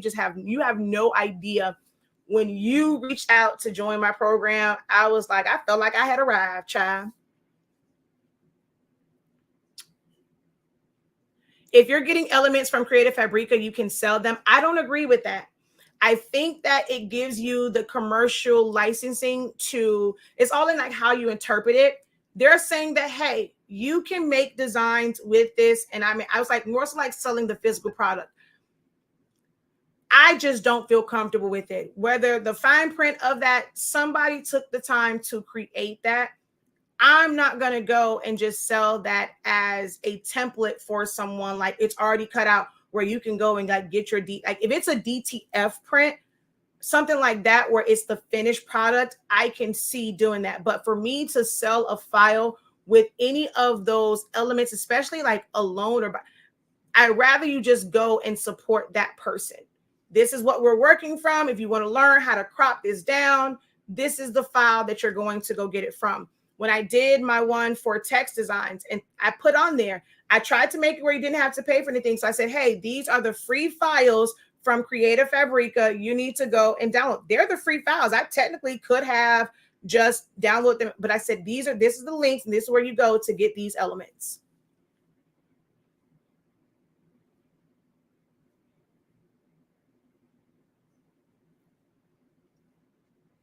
I'm not being difficult.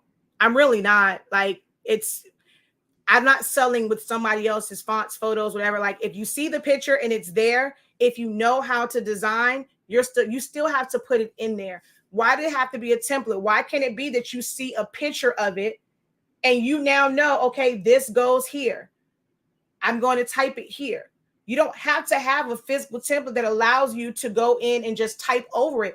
If you look at the picture and that's your inspiration for it, and I'm showing you where they all go, you can go and you can arrange it the same way. Like, so I'm not being difficult. I just choose not.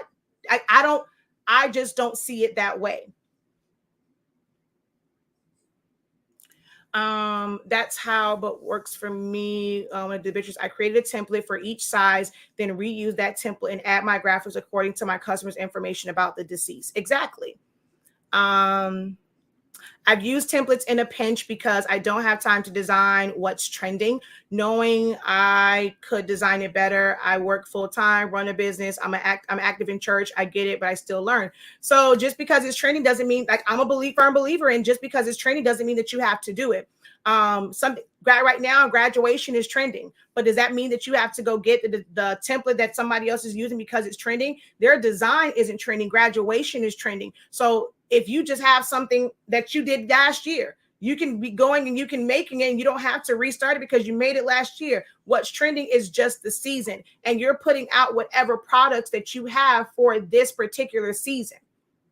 I mean, to me, I don't think there's something that's like, okay, that whole thing was, what's the thing? And I think it's the weirdest thing ever.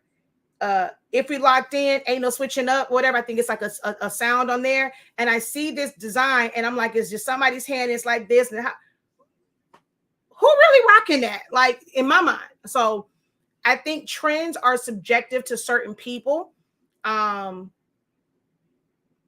Yeah, trends are definitely subjective, and a trend just doesn't have to be where it's exactly like this particular style, because everybody's style is different. You're going to have some people, if you stick with what's trending, but you have not really tapped into that audience that wants that trending stuff, and the majority of your audience are a different, like they like stuff a little bit more calm down. They don't want all the splashes.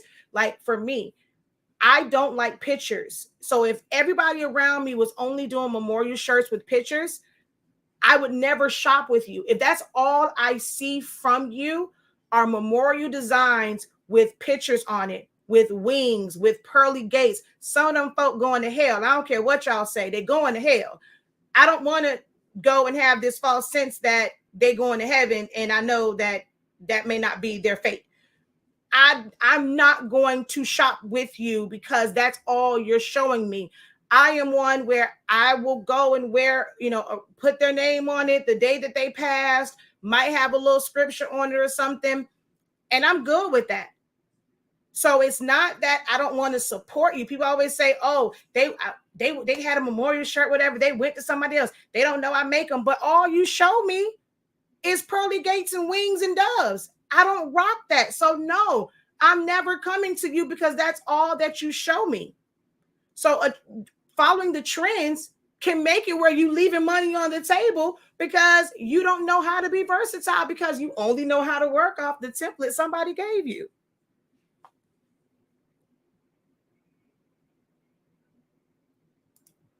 They want you to feed them the fish. They don't see the value in learning how to fish to eat for a lifetime. Unfortunately, so many people have gotten to this business for the money and not to be creative. Yes, you still need to know the tools and templates. Add that in the purchase description. A template is not the same as starting from. I think I'm caught up because I think I read all of those. Oh no, I rather learn so I can make it for myself. I'm grateful that you are here to teach me. Live or playback is worth it. Plus, it's worth it plus some either way. I wish there were more that were passionate as you about what they do. If you give a man to fish, you feed him for a day. If you teach a man to fish, you feed him for a lifetime.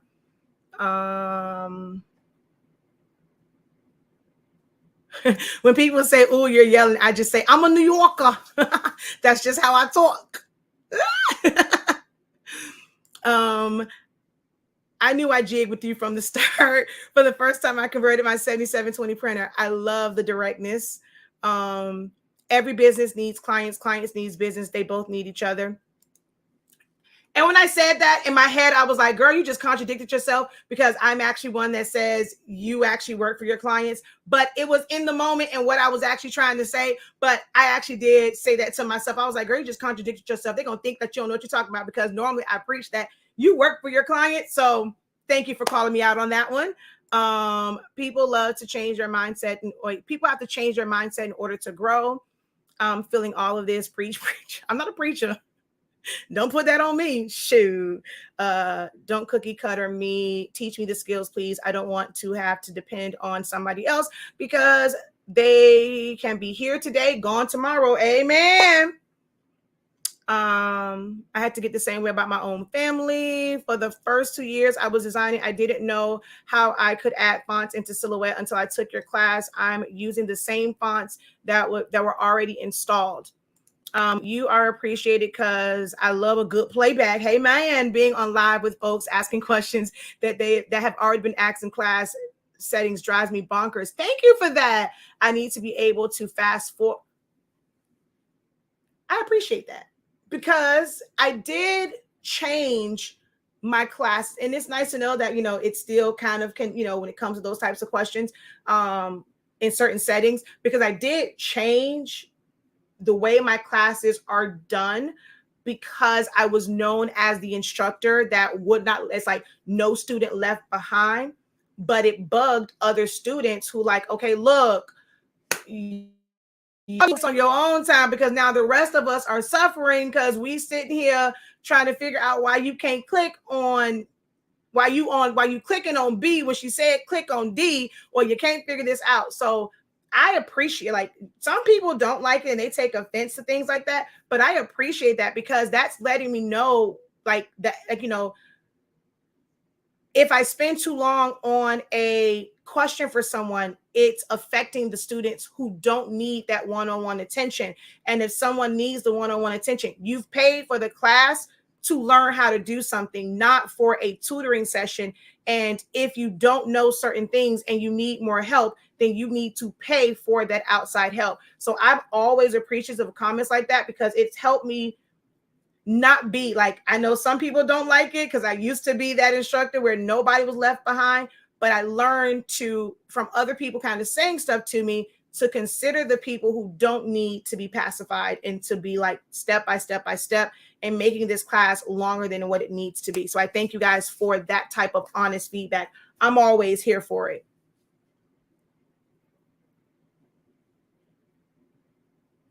Exactly. And that's the problem now. Every time I drop something, they want a template. They want it.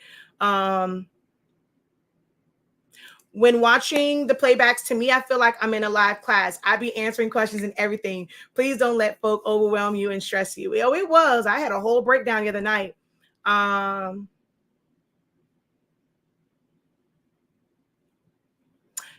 you may have learned first shot with all playbacks. You never attended a live class, but there are some. And I actually never understood. So someone, who was it? Oh God, I can't think of her name right now. Was it Sharia? Dang it, I can't think of who was. So she gave me a different perspective on the live classes, where some people can learn from the playbacks if they're disciplined to go in and watch the playbacks. So what she said to me was, I wish I would have been there live, because it was hey, you have to be here at this time to learn it. And so it's like putting it on her schedule and knowing that you have to be in the class, because with everything going on, she could easily like, okay, well, I'll hold off. Like, I'll do it tomorrow. I'll do it the next day. And now here comes 60 days later, she didn't finish watching the 30 days. So she gave me a different outlook on why people may want the live class. There are some people that's like you and like are like, okay, I like the playbacks because I can fast forward past any questions, or, I can just get to the actual meat and potato of it. But I didn't think about the fact that some people need it, and they're being honest with themselves in that they need it to be disciplined about their time.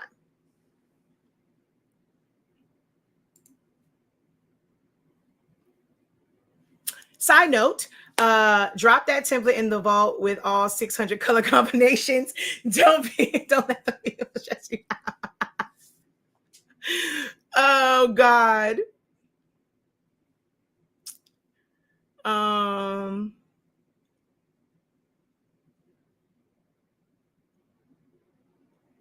Okay, let me see.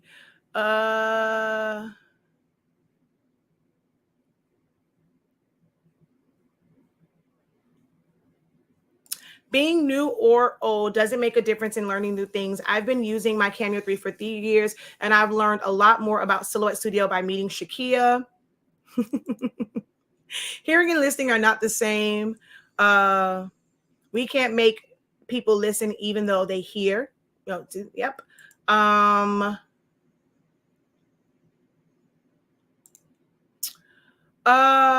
We have a list of prompts. Wait, we can have a list of prompts just looking at some of these questions in other groups.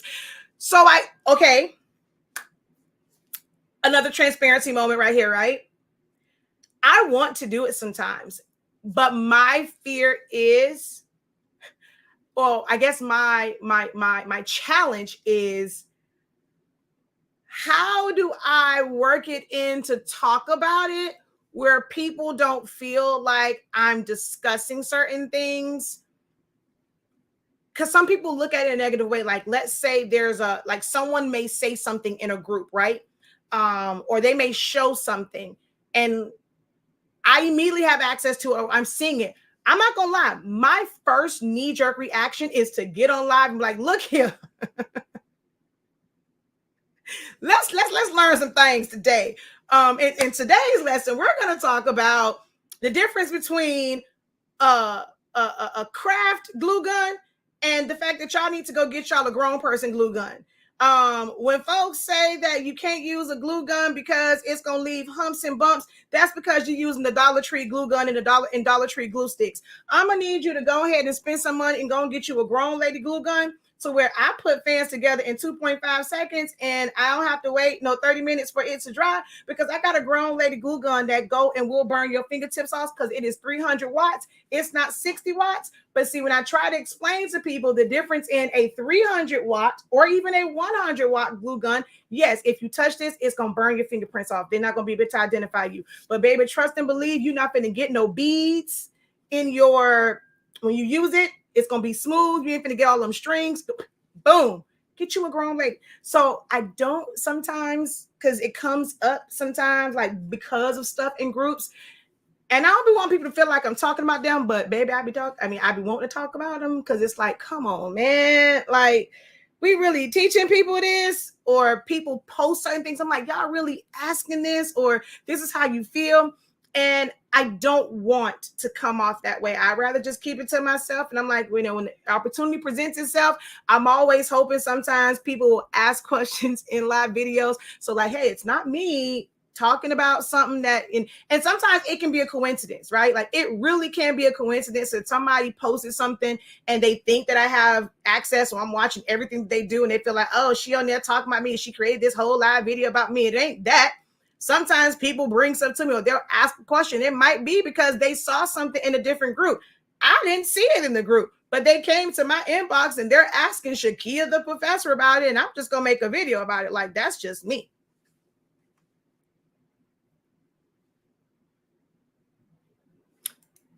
That's exactly what I need. Is Foundations of Designing and Essentials of Photoshop the same thing? No, they're not. They are two different courses right now. Glad you said something about that event class. I needed that one. Which of your classes teach about how to design the fan without the face, the one with the elephant in it? Technically, the 30-day training, because it's just a matter of arranging. I plan to change that to where I will go through, like,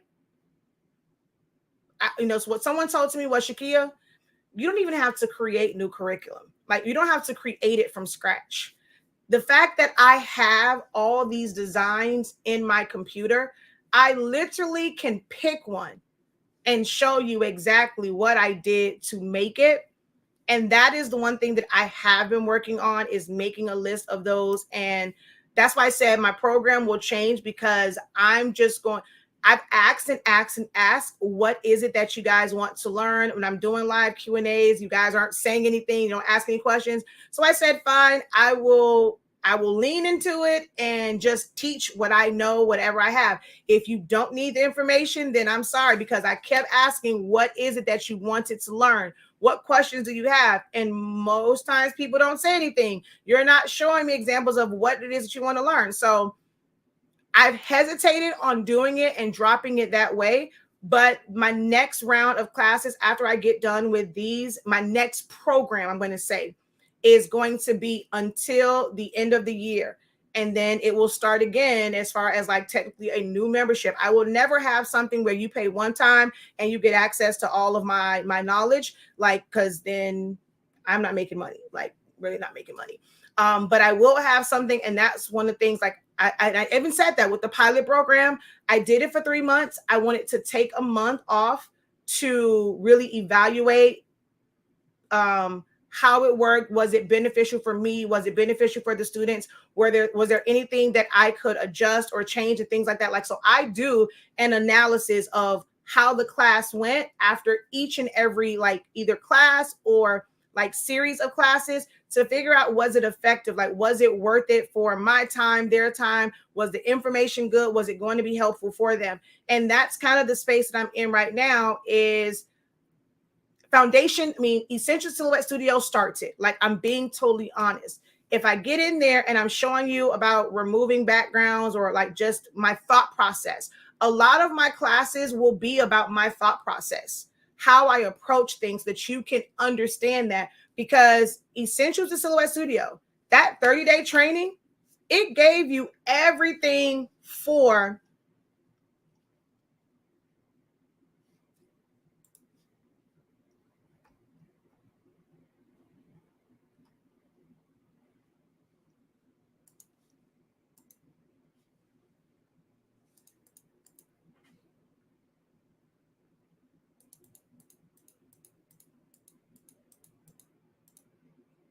the 30-day training literally gave you everything that you needed to know how to do this. This is simply a trace and detach. It started with a trace and detach. This right here was the numbers and its offsets. The name up here, the you did it. This is offsets. Now it's the, well, why did you make it to like where his feet are? Why not put the you did it in front? Or so it's understanding my design concepts. This right here, this is exactly how this element came. You know, that is one of their actual, like, I guess, like mascots or like icons, whatever. And so all I did was take congrats, which was on something else. Like I said, this right here, I already had this big, but so I visualized it. If I only ever worked with the small ones, I probably would not have visualized or thought to do this as the bigger one if it wasn't for Candace's. Simone's. Candace is her sister. So because of Simone's and the fact that I did this one bigger and how I did this, like how I set this up, I was like, oh, okay, that can work. Like, it gave me the idea to use that for this one. So Foundations teaches you about offsetting. It teaches you about tracing, detaching, how to fill things in with color, how to size this where it's going from one side to the other, like how to space it, how like it teaches you all of these things. You just now have to pull them together. And what I'm finding, the issue is not the needing a template or not knowing like how to use a program. Using a program is just knowing where the tools are, what is it that those tools do. Now the issue becomes, how do I put it all together? How do I understand like how to make this look good? How to make this look cohesive? That is what I am going to be focusing on in the next phases of my classes, is teaching you how to look at it and make it cohesive. Some people will probably try and figure out a way to make this big, but it's better to like shrink it down, and it doesn't have to be the part that stands out. What do you have to do to where like this, how this connects here, him in the front or like to the back, like why put this behind it? Like, so, I'm not sure if I'm making sense, but that's what I want to focus on next. I've spent 30 days showing you the tools and what it is that they do. Now I want to help people understand about designs. And so a lot of my classes going forward will be, we're going to recreate what I've already done. And I'm going to break down, not just click here, size this up to this size. I explain and I break, and I'm doing that now, but I'm going to do more of it. Like how I want to structure my program now is really focusing on that. Yeah, I can go and just, okay, you're going to click on this, you're going to put an offset, and you're just going to, okay, but why? So that when you have your own image, you will understand why to make certain decisions about your design. I'm not sure if I'm making sense.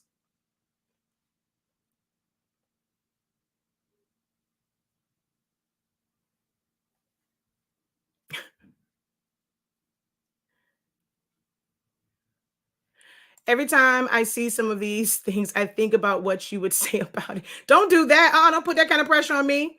You should do a minute or no minutes with Shakia for those knee-jerk moments. Rolling on, not my fingerprints will be gone from the grown. It will. That thing is 300. It's 300 watts. That is just hot. I have burned skin off when we first launched our ink and paper. Well, actually, not the ink, the paper. Those boxes that they were in, they don't come like that. We spent how long? About a week or two pre-making boxes, even. And he would go and I'm like, what? I'm like, y'all they go and be all like, whatever. I'm used to it. So it was like, whatever for me. But we had a couple of those glue guns and we were sealing those boxes and they burned themselves a couple of times. And it's like lost. And Eva always told me he was going to sue me. He need a workers' comp claim because he literally burnt his skin off with that glue gun.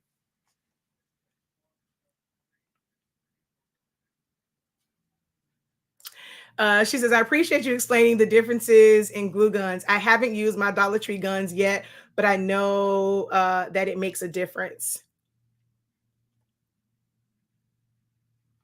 What designing do you have for people who aren't beginners? Learn how to design, learn the foundations of it. If you're not a beginner, so what is it? So if you're not, help me out, right?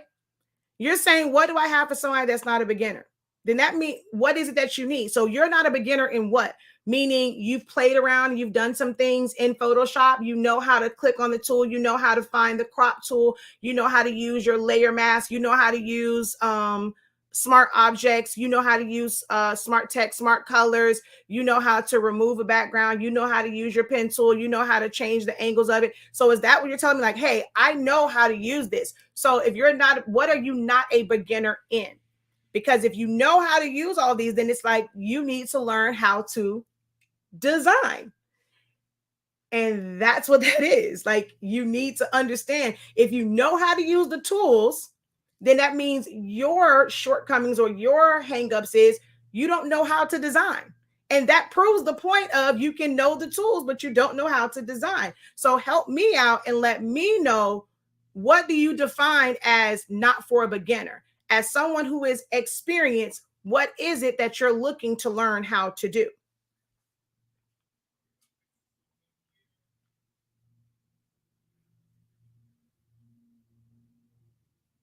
I think that is a great idea to focus on designing going forward. You made perfect sense. Thank you so much. Enjoying your content. I've been on here for 4 hours and I haven't had, honey, can you bring me some ice here? I'm about to get off soon though. He said, like I'm lying. I am going to get off because I have to do my, I want to do my unboxing today.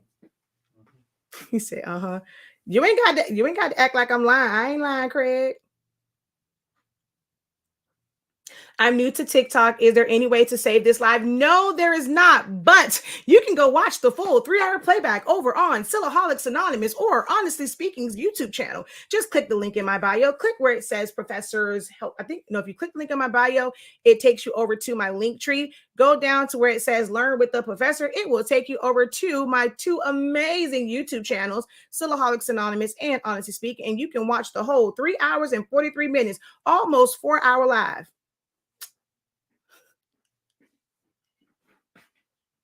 Do I have design classes? I sure do. Oh, I actually did just ice. I meant water too, but it's okay.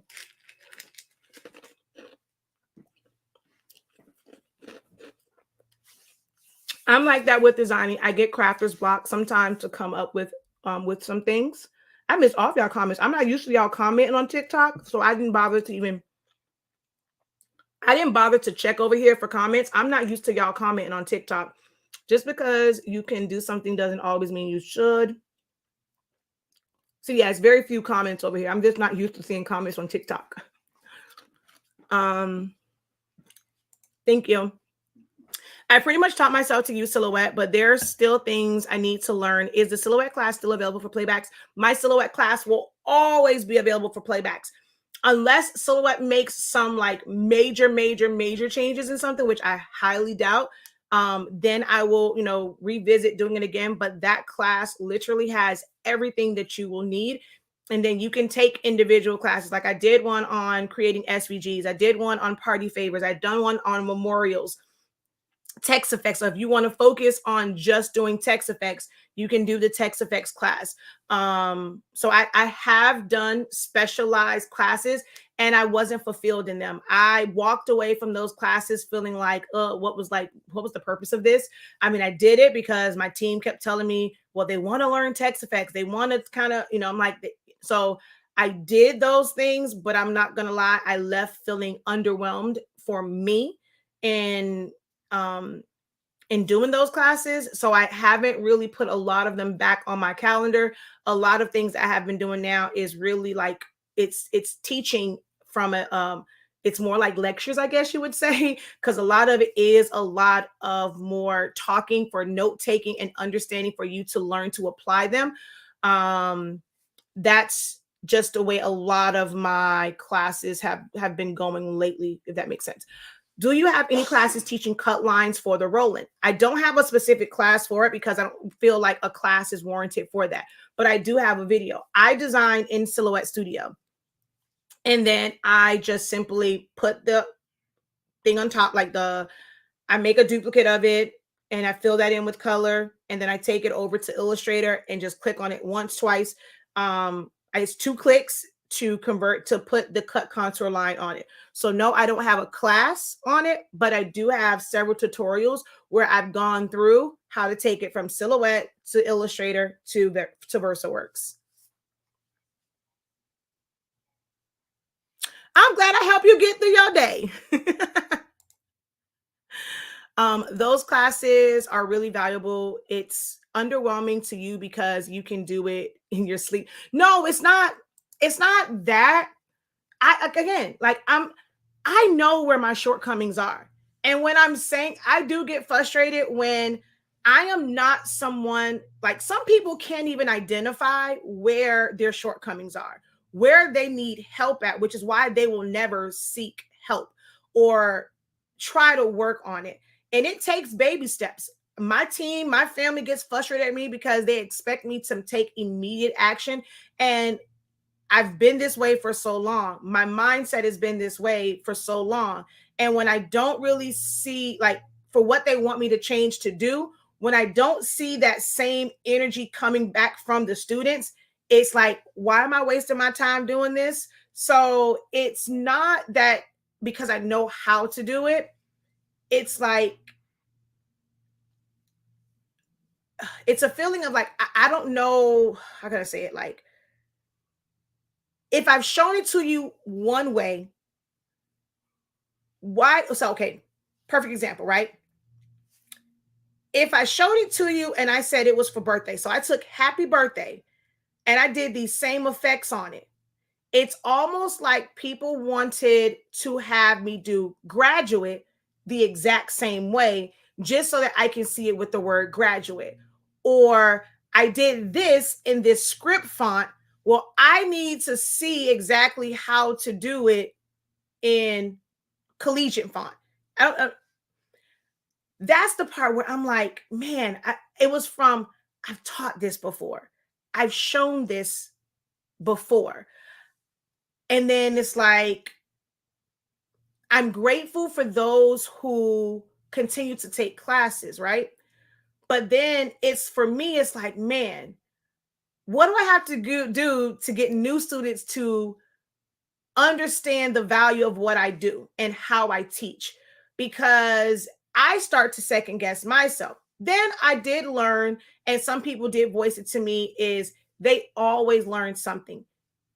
Even if it's one little thing, they will take multiple classes, even if it's similar to what they have learned before, because based off of someone's question, I may kind of take a little U-turn or take a little detour, and I'm going to show something. And so they've been able to catch that one missing element for them. And that is what I'm learning to embrace now, because before I didn't understand, why do I have to teach this when I already taught it over here? It's the same exact thing. Like, all of these steps, I taught you to crop, I taught you to do this already. Why can't you put it together? That was my struggle. Like, that really was my struggle. And if I teach you to crop, why do I have to teach you to crop for every little thing, like for every scenario? It's still crop at the end of the day.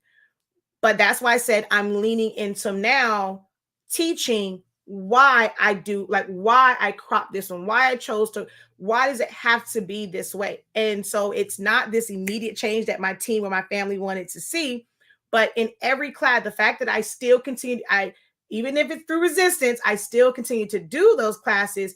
It's me identifying the shortcoming and then working towards it. But it doesn't have to be this immediate switch, because then it becomes stressful.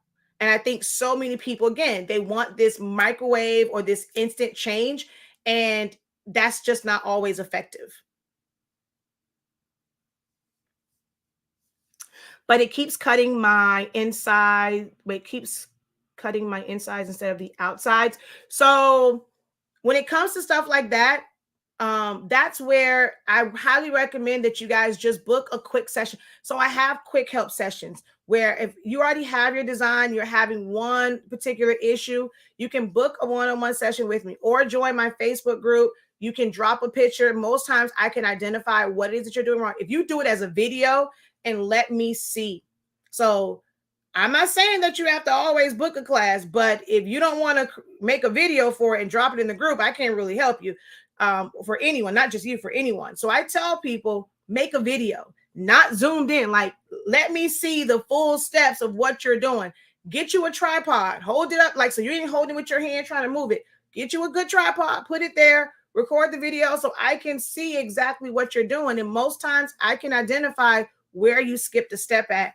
If you don't want to do it that way, you kind of want to see it hands-on, or like in real time and be able to ask me questions, or you want to be able to practice it and make sure that you have it in real time, then you're going to have to book a one-on-one session with me. Quick help sessions for 30 minutes or $35. A full hour-long session is $50 with the playback. Quick helps come with playbacks now because of how I stream them. Because before I didn't have playbacks with them. So a quick 30-minute session is going to cost you $35.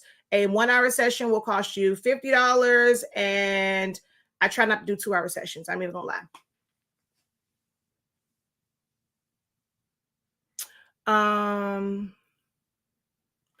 myself personally, I've learned there's something new to learn every day. I'm always learning something I missed or have not seen. I will always be in your classes. And that's what and Ms. Dawn is one of those people that helped me understand that, because it's like it may take several times for it to click. Now, I will agree to that with certain things, because I have been doing it so long. It's me going back to, as a beginner,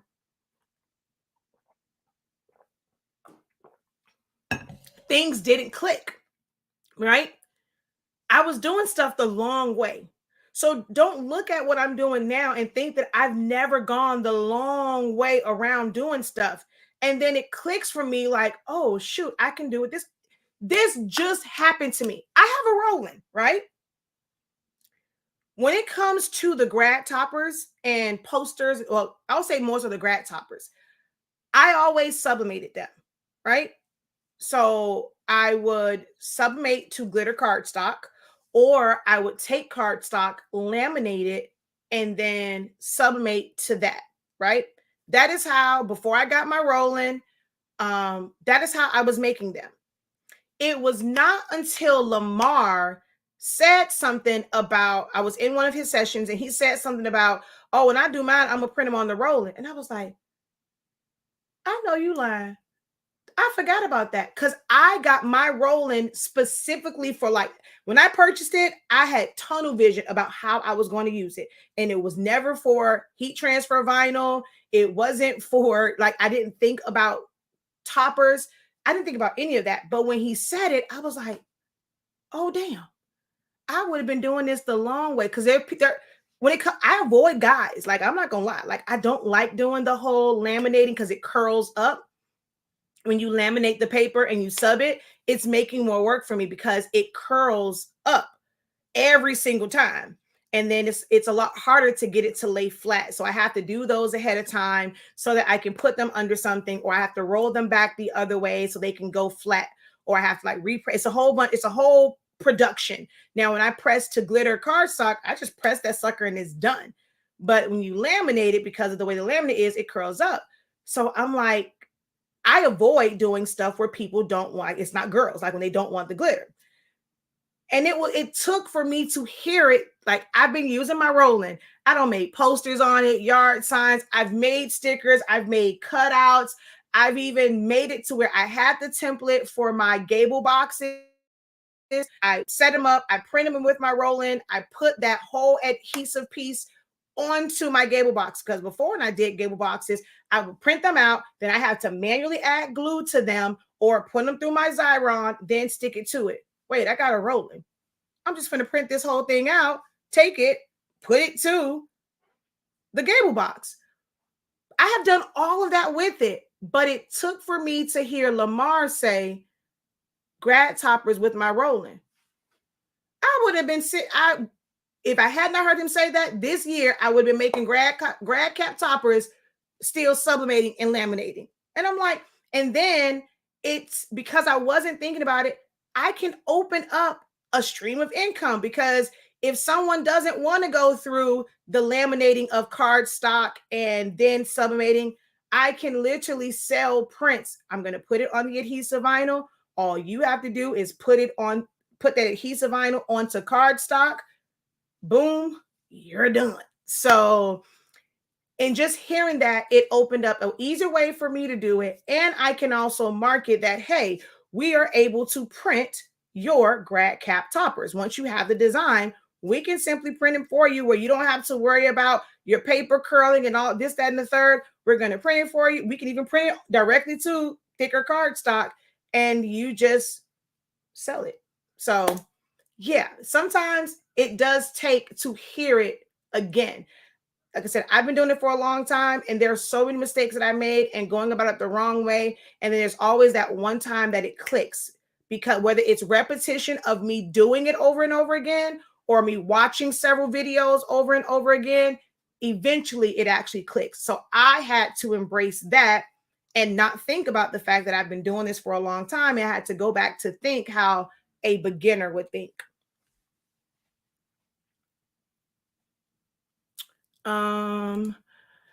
Yes, I have been with you for years, and I still be like, wow, I didn't know that. I learned something new all the time.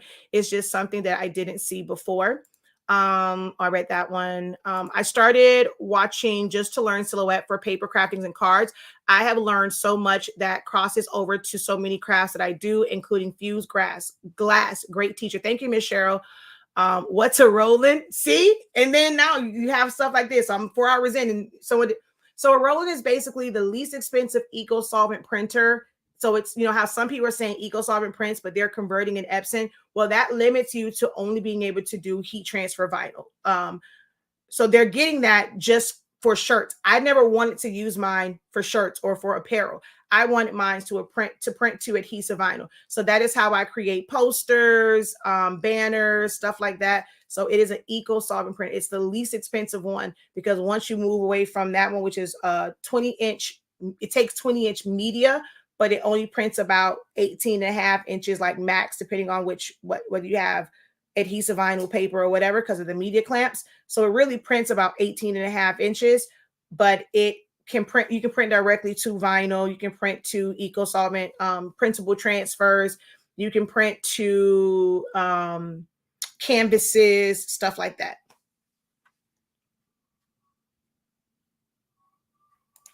I'm going to post to the group a paperweight mechanical project. Couldn't have done it if I hadn't learned silhouette from Shakia, because I had to fix the SVG so I could take it into DS. It was a mess. All right, so I'm at 4 hours, y'all. I'm hungry as all get out. I gotta go. I didn't expect to be this long. I ended up preaching. It was just about what I mean, but hopefully y'all got the gist of why I don't do design templates, because I will feel like I'm cheating folk for what I would be able to give to you.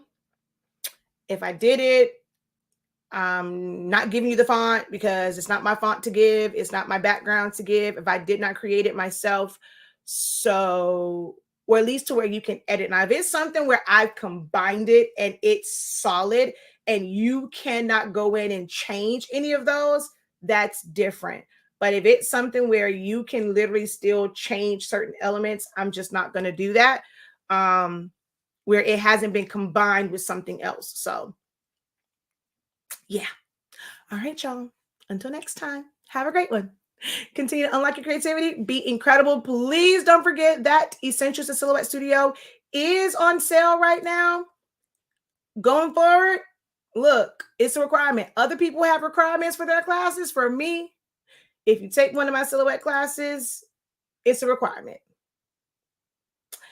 I'm probably going to do I know people take Photoshops. I don't know if I want to make my Photoshop requirement because that one is $250 and it is the essentials of it, but it's a different type of program though than Silhouette. So if you're wondering why 30 days was 83 and then only 8 sessions was 250 because Photoshop is a totally different beast and you can do a lot more.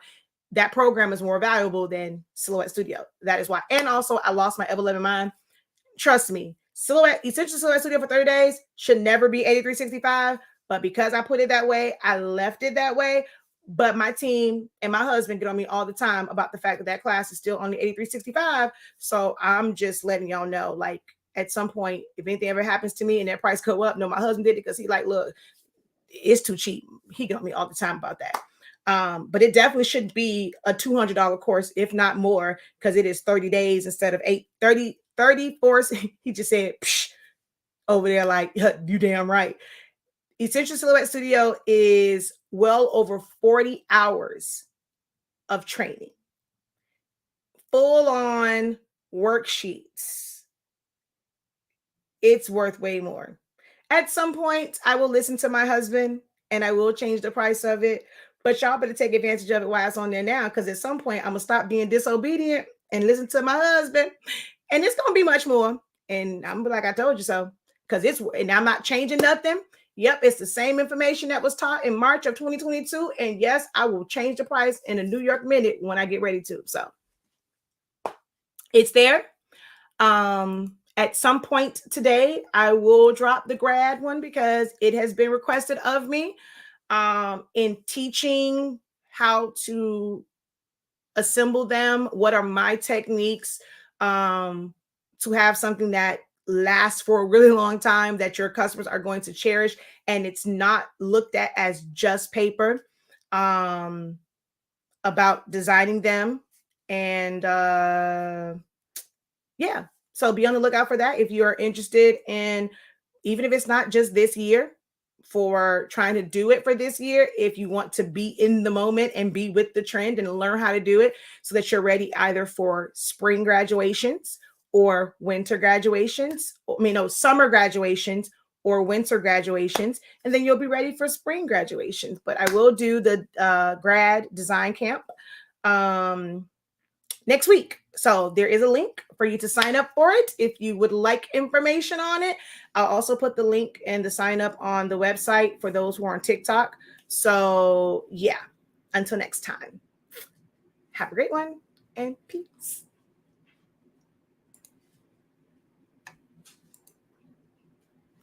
Oh, hush. Don't let him see that.